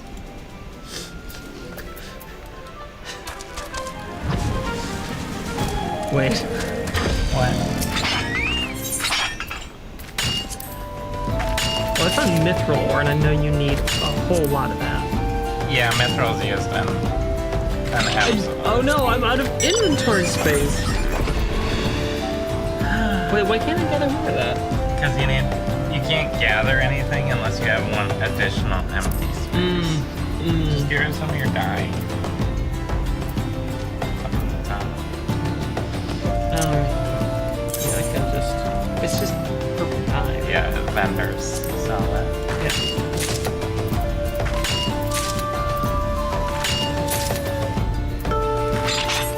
Because I know I need a lot of mithril. That's another thing that you just burn through later. And a lot of different. I think goldsmiths use it, and like the weapon and armor smith also use it. Yes. Or as it's sort of spelled mithril. Because it's... Aw, you mithril too.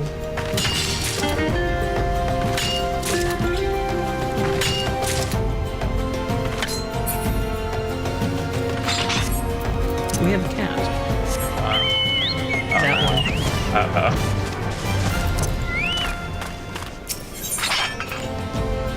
there's the little worm. I was looking for the little worm. Why? Because it's in my logs to get one. Don't ask me why they put it here. Who are they? Just try it.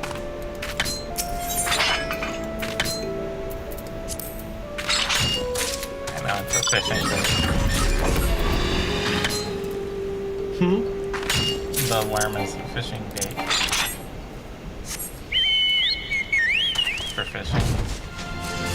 You know, fishing is one of the things that in every game, like every game puts fishing in, and I don't like it. I like actual fishing. Has there ever been a fishing that you liked? I don't think I've ever had fun with fishing in any game. I generally like fishing. I think fishing is one of those activities that gets put into games because of habit at this point. I like fishing in Stardew.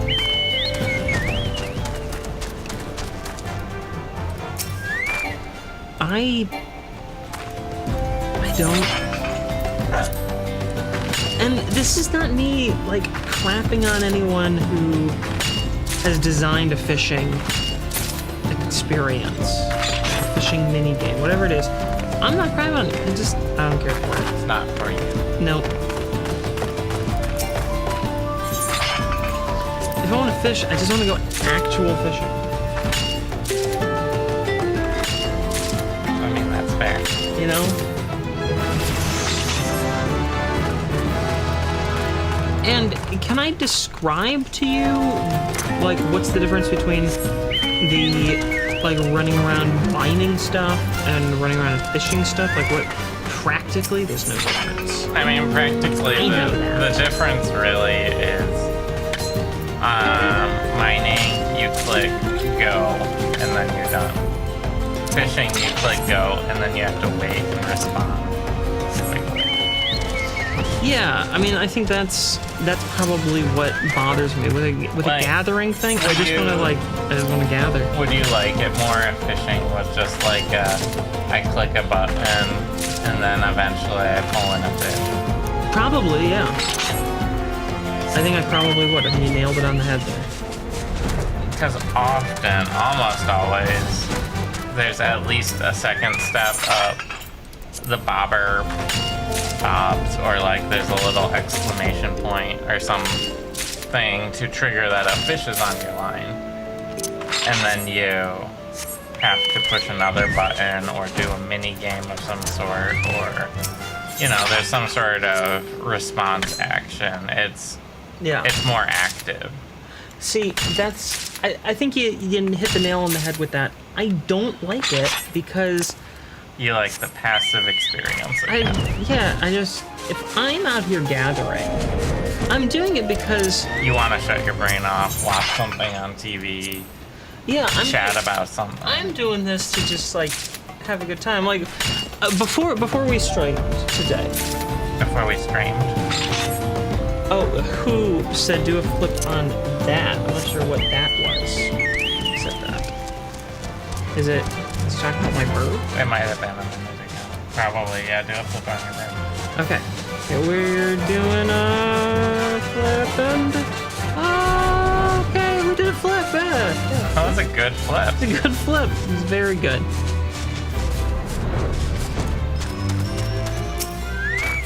Top-notch flip, 10 out of 10. But 5 stars, would flip again. What you're looking for is something that requires no attention after outside of just like find the spot, click the button, and it's done. So that you can do something else, like talk to someone or watch something. Like this morning. This is a perfect example. This morning, we woke up and I slept sort of rough through the night. I don't know why. I slept a little rough. And Does this percentage here mean there's no chance of getting a double? Right? Yeah. Well, since those are kind of rare, I'll take those. Not bad, right? Just says hidden, so I guess they're hidden. Right? I think you need to be above a certain level. Gotcha. So I slept a little rough. I was feeling kind of like this morning, and I wasn't really feeling up for doing main story quest stuff and just kind of going through there. I wanted something that was Easier. there was something where it would allow me to engage in conversation more easily with you, and something that was kind of relaxing, laid back, easy to do. And I suggested that we do just let's chat and gather stuff. And you're like, yeah, sure. We haven't done any like gathering on stream. And Once I hit 40, though, I might switch to fishing. If I hit 40 before we're done. Go on. what level are you? I'm on 36. I'm closing in on 39. Ooh, man. Are you just as like Jade? You're doing like little 40 stuff up there, aren't you? Yeah. Yeah, that's what I guess I should be doing if I want to push my level up, right? I'm gathering Jade right now, which I think is one of the quest items. I think you have to gather Jade. I might be misremembering. Yeah, But I I'm figured gonna- Jade is useful. I like Jade. It's a cool stone. I'm gonna go get some Jade with you. It's up in Sword. So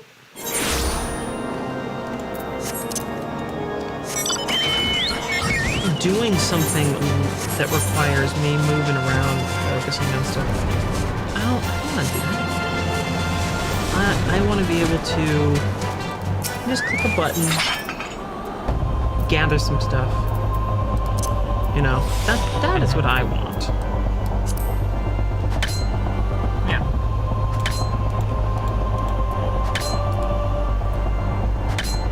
Using my cooldown, still got nothing. I found that I do actually understand the like governing chance, the principles, and what probability really means And it's within based- mathematics. And this is often based on your, not only your level, but also your equipment. Yeah. So upgrading your gear through doing the quests and stuff is important.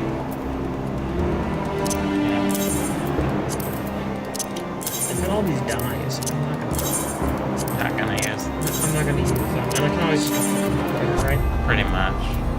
There's some that you can't, but none of the ones you get from the quests are those.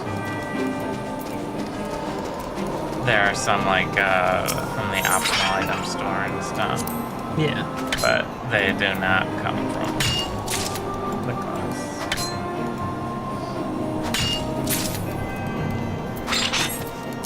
You're talking about probability.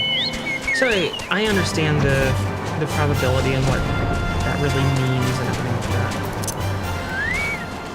that. But I feel like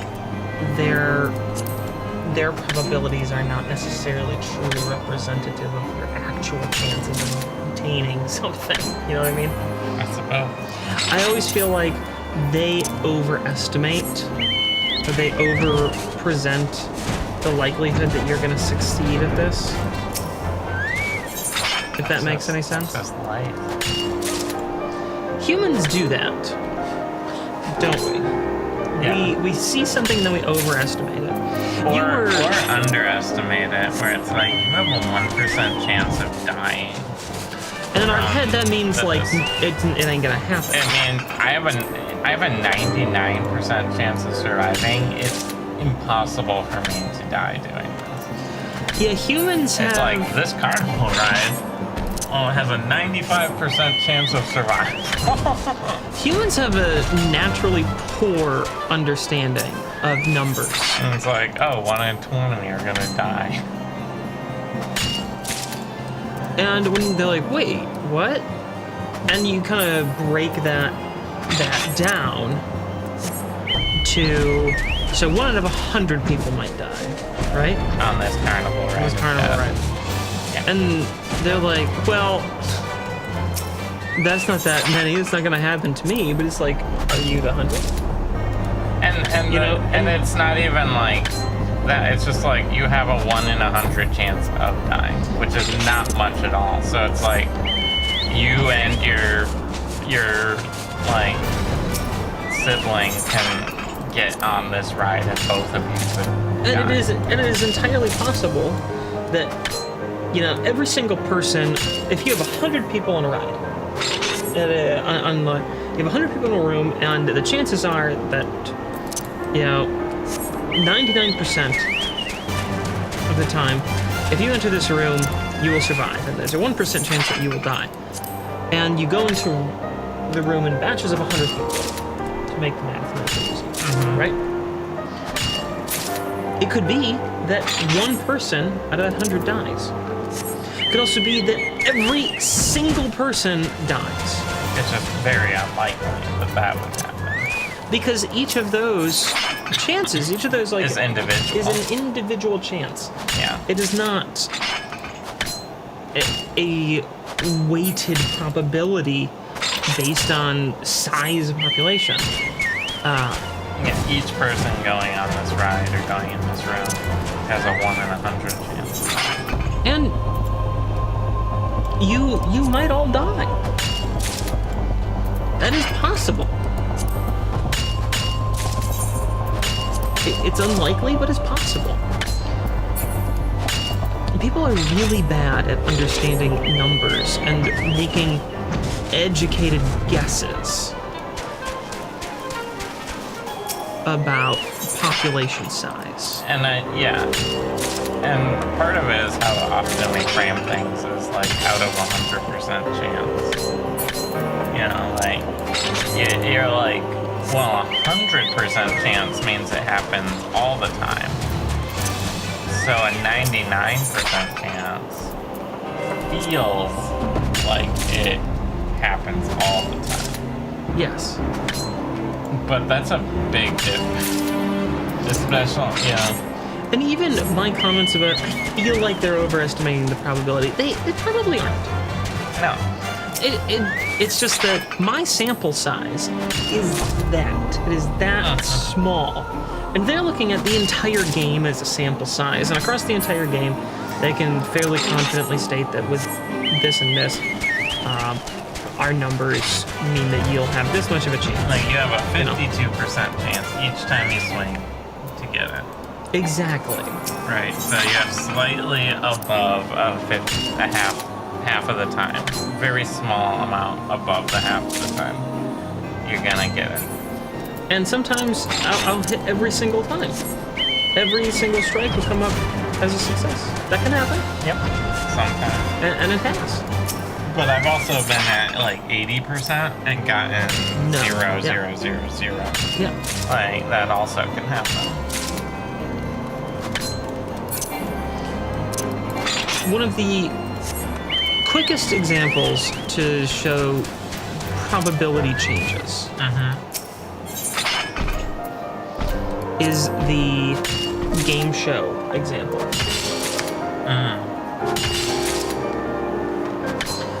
And it's the classic game show. You have 3 doors. And you're told, all right, there's a big prize behind one of the doors. Right? And you pick a door. And you have a 1 in 3 chance of having picked the right door. And then, after you pick your door, the host says, okay, we are going to eliminate one of the doors. And... Assuming you didn't get the prize in the first door. No. They always say, so you pick your door, and then they say, all right, we're going to eliminate a door. from the 3 doors, that is wrong. This is the wrong door. Right. And I say, do you want to change which door you guess? You should always say yes. Because the first time that you guessed, you had a 1/3 chance of being right and 2/3 chance of being wrong. And now you have a 50% chance because the probability has changed. So your initial guess had a lower probability of being correct. So the chances that you chose the wrong door the first time are greater than you choosing the right door. But now you know that only one of these options is right. And there's only 2 choices. So what do? You should always switch your guess because there's a higher chance, a significantly higher chance at that.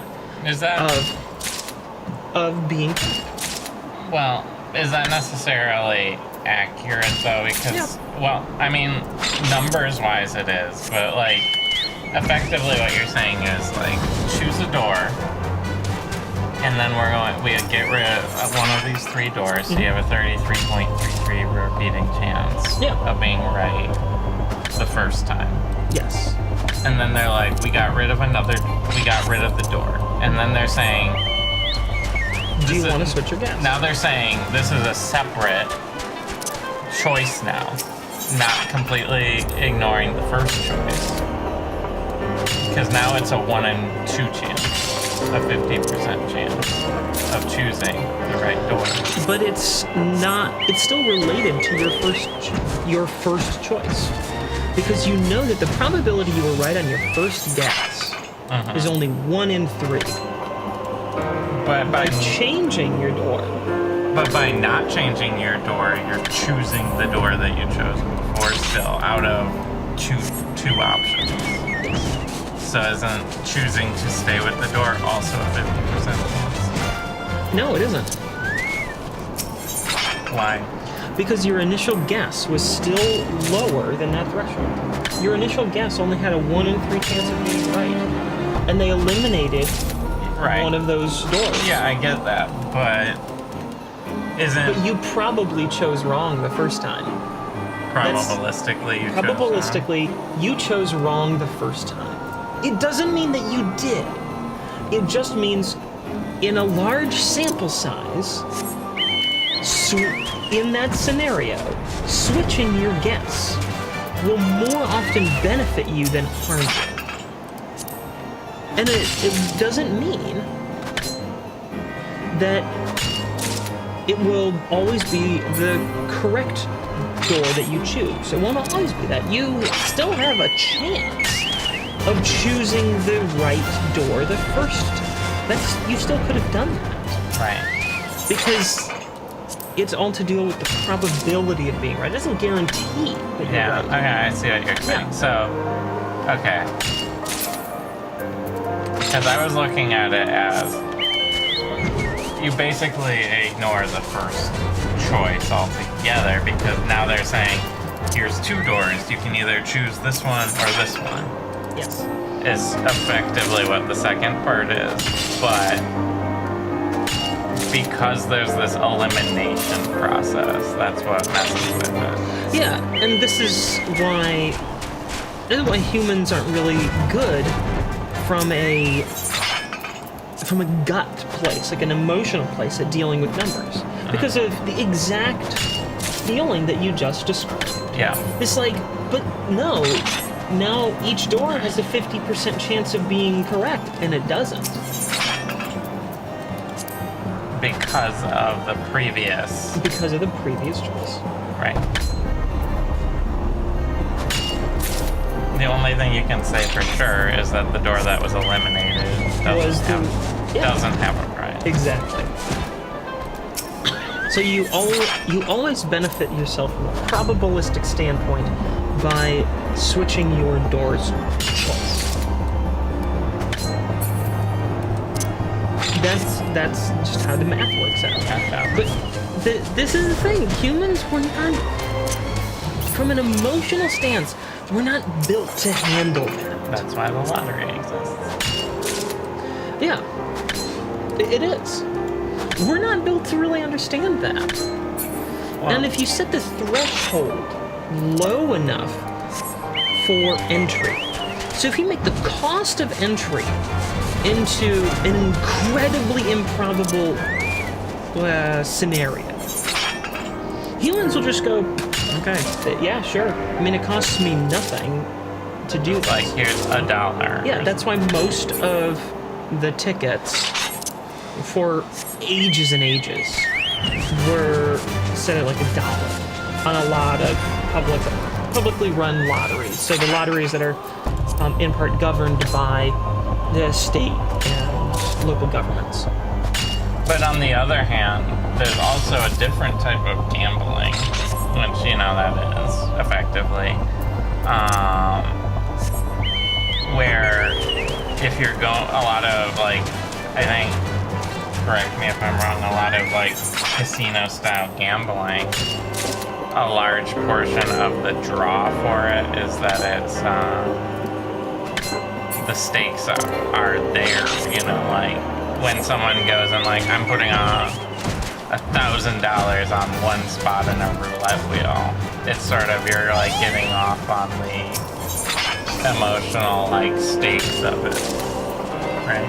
Yeah, there's absolutely and that it's not element so for some much, people. and it's not so much the chance of winning as it is, like, the rush of doing something like that. Yeah, I mean, that usually is more of a, like, high spending and, like, high roller category, right? Right, yeah, like the whales is like, right? Yeah, in the casino. That's usually how it is. They're like, to feel any sort of excitement about this, I need to have the stakes be very high. And some people enjoy that. Most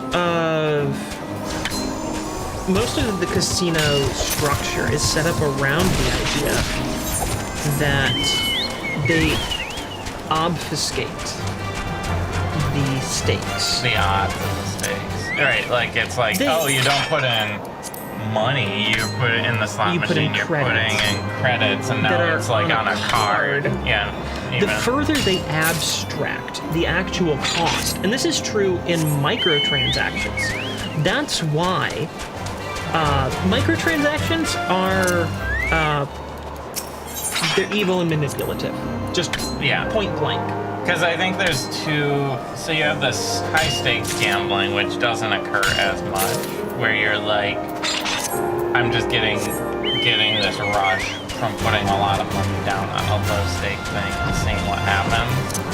And I think the vast majority of gambling is maybe more like aspirational, where it's like, I have a chance to really like change my whole life.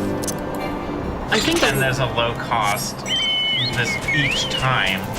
So setting aside the people who have addiction habits with gambling, which is because a big issue. That is there's a lot of manipulation within that group. Yeah. There's a ton of manipulation by casinos and game developers within that realm of microtransactions and hiding costs and there's stuff been like a that. lot of like neuroscience like development, like there's like things that are specifically designed to like prey on how the brain functions. Yes, and some people are going to be more susceptible to that than others. Yeah. For example, I've been, just speaking for myself, I've been into a casino quite a few times. Mostly going with other people. Yeah, I've never been in a casino. I've had, conferences in Vegas and business things. then there's a lot of, hey, let's just head down to the casino kind of stuff. Or they're like, here's $20 credit or something. Yeah, they do a lot of that.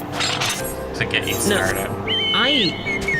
I don't care about gambling. It does nothing for me. It does not intrigue me even a little. And if I sit down to gear vendor. My gear is getting worn. Is it inside this? Looks like.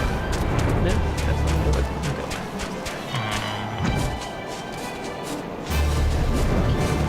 I think I'm doing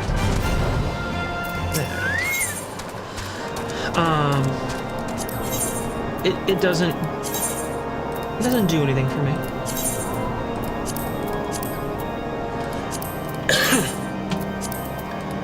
But laying down that money, I've never really been drawn by it. If I, lose $5 or whatever, if I gain $5, I don't care. It doesn't trigger anything for me. That I'm not impacted by that sort of game structure. But there are plenty of people who are. And when you get into that, preying on there's a lot of... for the next class. Oh, great. There's a lot of people who are impacted by just the immense stimulation and everything like that. Mm-hmm. But the core of what casinos and microtransactions and everything do is they first try to hide the cost of that. Right. They hide it behind all sorts of different... That's why you have to exchange your money for tokens or chips. Chips or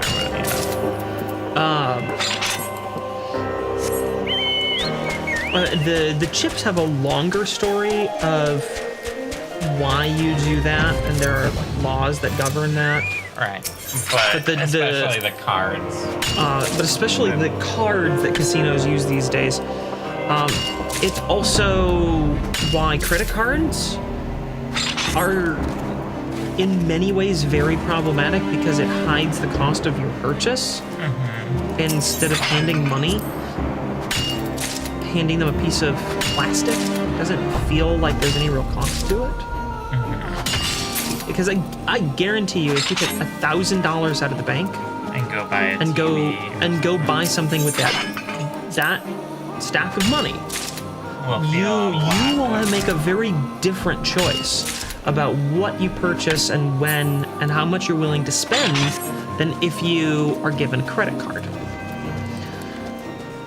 Humans are bad at understanding numbers, and with all lotteries, microtransactions, and everything else, it's about first obfuscating the cost or making it small enough where you and our dumb human brains go, oh, that's nothing. Because a dollar feels, for a lot of folks, like I can't really do much with it. So I can just buy a lotto ticket. It's a very low cost. But it's still $1. And if you enter the lotto once or twice a week, you're throwing, hundreds of dollars a year at a lottery, which has an incredibly low chance. I mean, an astronomically low chance of ever having a return for you.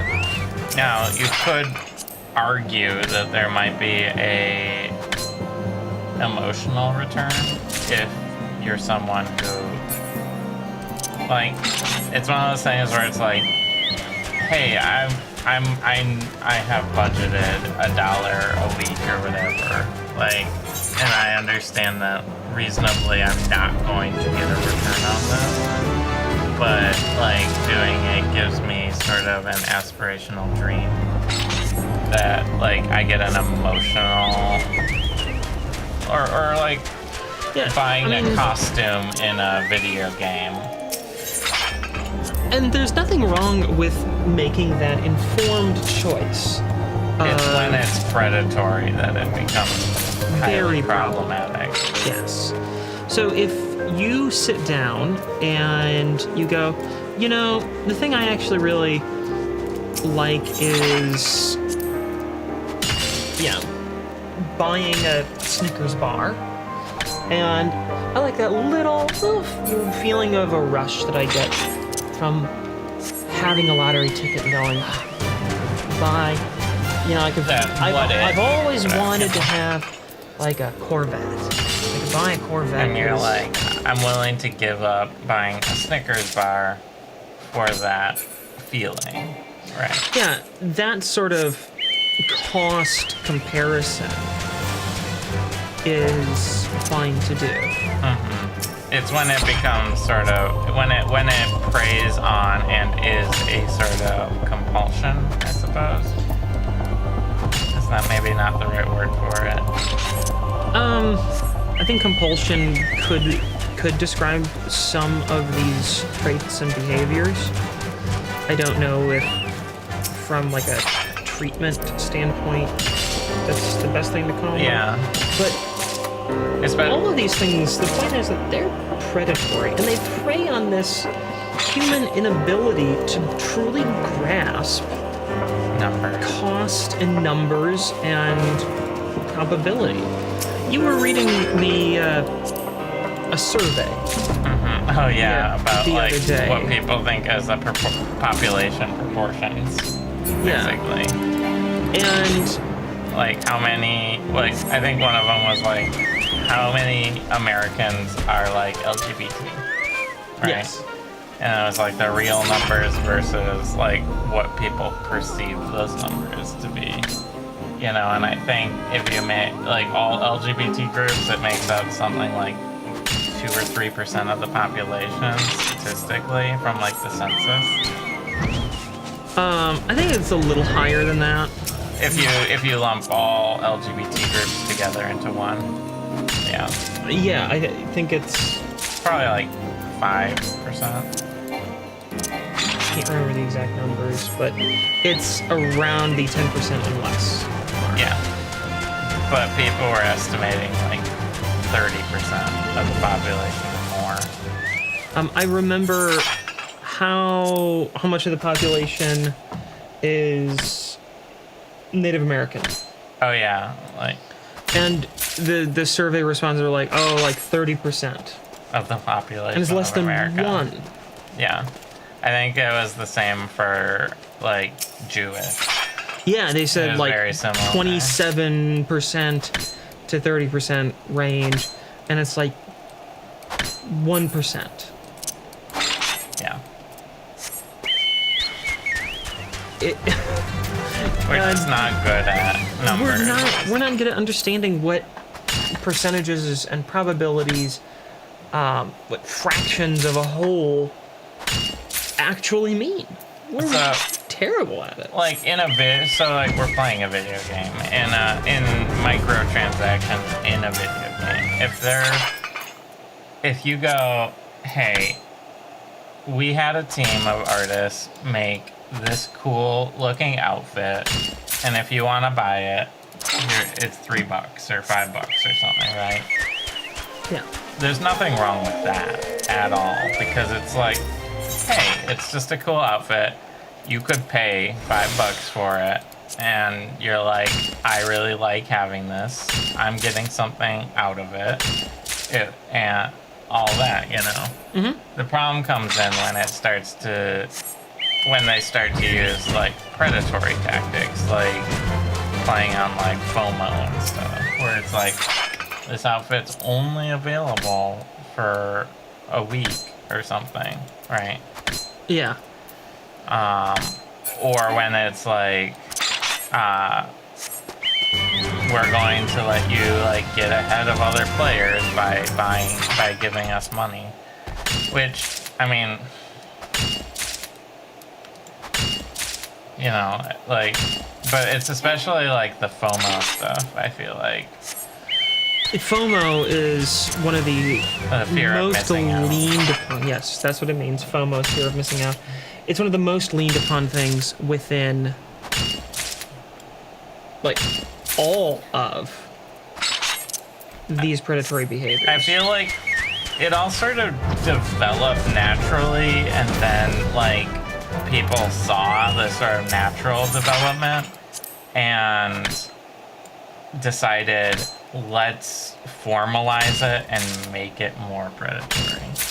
Where it's like, because I, you know, within specifically, I'm going to in be video specific games, here. in video games, yeah, And because let's put this caveat on it as well.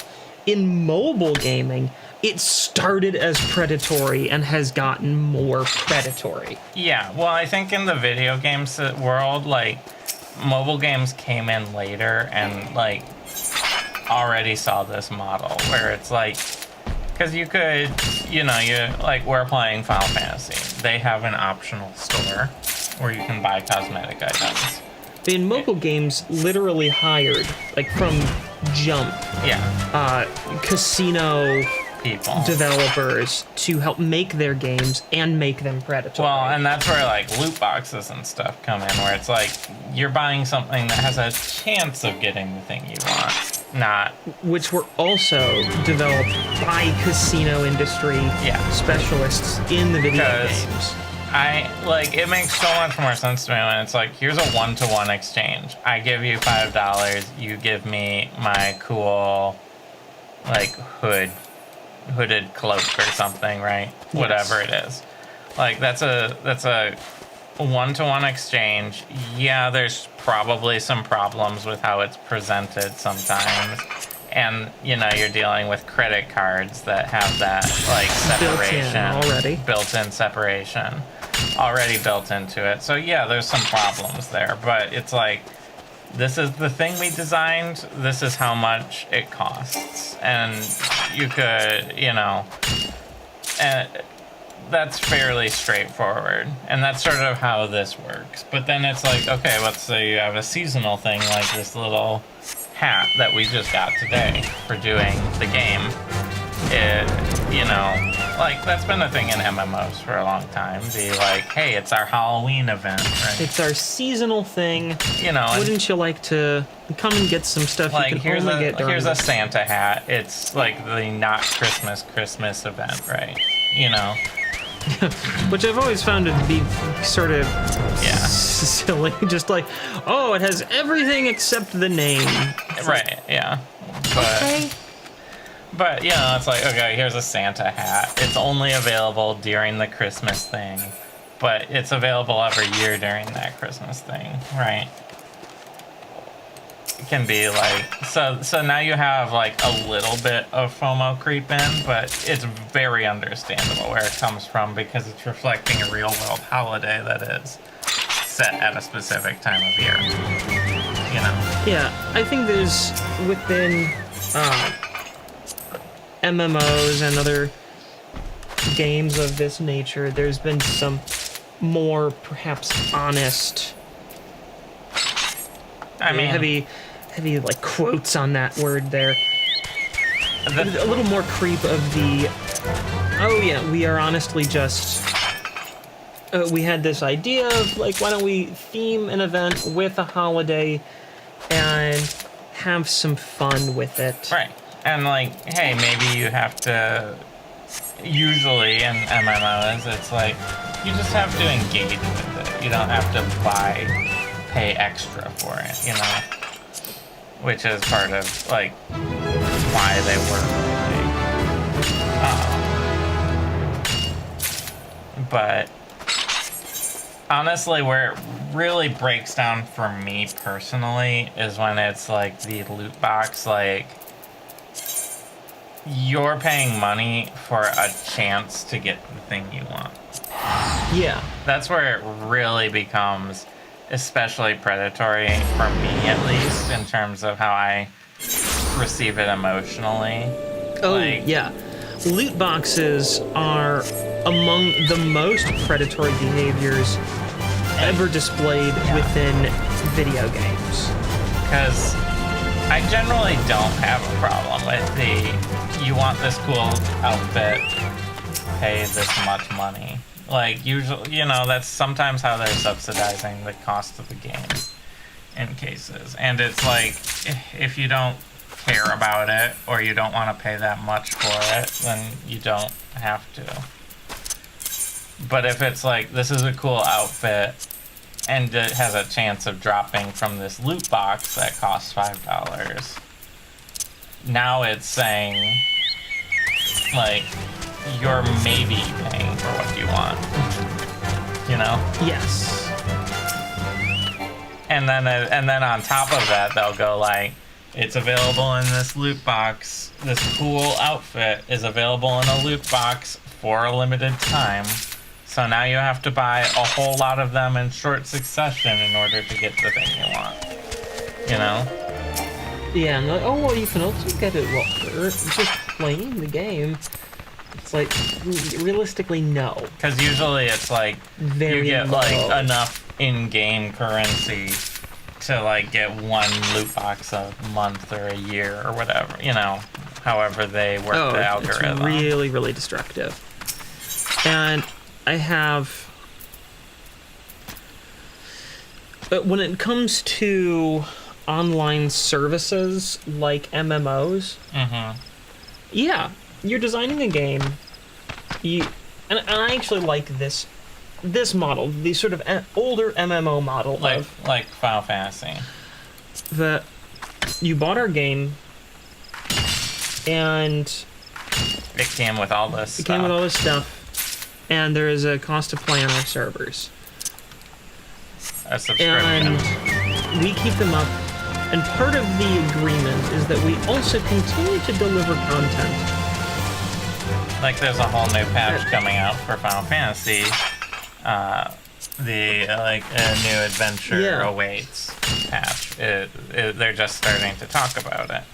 That's not going to cost us any more. We're getting that with our subscription. Yeah, it is. It's part of the agreement is that we continue to pay this, and you continue to provide the service and give us more content as we pay you. And I see that in the same vein as like a graphics designer made this cool looking site, and if you want your character to have it, it's $3, and that goes, you know, like, because we need to, like, we paid this artist to create a site in our game, and maybe make a little extra for having it in the game. And if enough people buy the site for $3, then we've made our money back and more, right? Yes. It's very similar sort of exchange in that regard. Yes.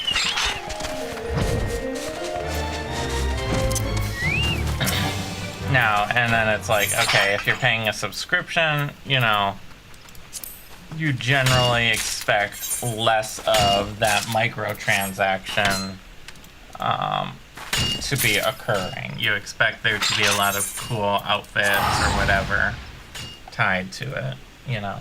Yeah. Things that it's like, oh, if you just do the dungeon or if you, like, do this quest line, you'll get that cool thing. Like the hat we just got today. You know? That was just part of the game. Mm-hmm. Yeah. Correct. But effectively, we paid for it with our subscription. You know? Yes. Sorry for interrupting. No, not at all.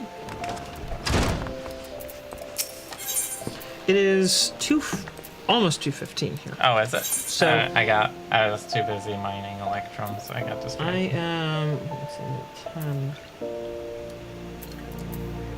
So I think the hat is in the other place because it's the current lowest level. Anyway, I think, are we wrapping up now? Yeah, I think we're wrapping up. So thanks for coming, hanging out with us while we just sort of casually chatted and complained about things, apparently, right? We ranged all over with our conversation. Yeah, we ranged all over. It wasn't just complaining about things. Yeah. We were talking about... You talked about cars. I did talk about cars. I talked about art. We had a dog for a little bit until she got bored. We had it for like 5 minutes. And then she got bored. And she's probably like asleep again. But anyway, do you want to wrap up or are you? Yeah, I'm wrapping up this. Your quest. Yes. And then we'll wrap up the show.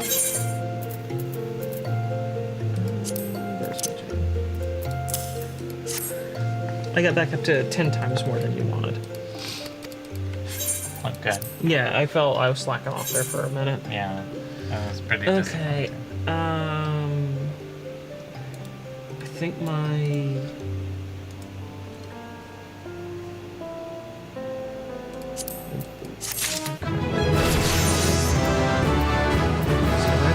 Oh, my gloves are the lowest level. It's a shame. Chose... You have chosen poor. Nice. So I'm now level 41. Good. Now after doing I'm closing in on 2 quests 43. pretty rapidly there. So yeah, we're gonna wrap up. Thanks for joining us, everyone. This Sunday we are off from our usual show. But we are doing our Wednesday and Friday streams. Yeah, we're doing everything else normal. But we won't be doing our Sunday show. Yep. We're gonna take Sunday off, and we will be recording over the weekend our new one-shot, which is set in The wild Animal West. It's the rootin' tootin' varmint shooting. And you'll see more about that later on social media. So follow us on Twitter at Dice and Dungeons. Yeah. Or over on Instagram, which is Dice in the letter N Dungeons. And you can see everything that we're sending out, all of our upcoming content, and get pictures of our latest sets. Yeah. That we've been painting on our painting stream, and we'll be doing that again this Friday. And if you like what we do and want to see more of it and help support the show, best way to do that is by heading over to patreon.com/Dice and Dungeons, where you can sign up to be a patron today, and give us money and help us keep doing this. It's like a subscription for this show. It is like a subscription for the show. Thanks again, everyone. We will see you for sure Wednesday. And if we happen to have time, we've left Tuesdays and Thursdays open. Yep. So if we don't have a ton on our schedule, we can always jump on. But we'll for sure see you Wednesday.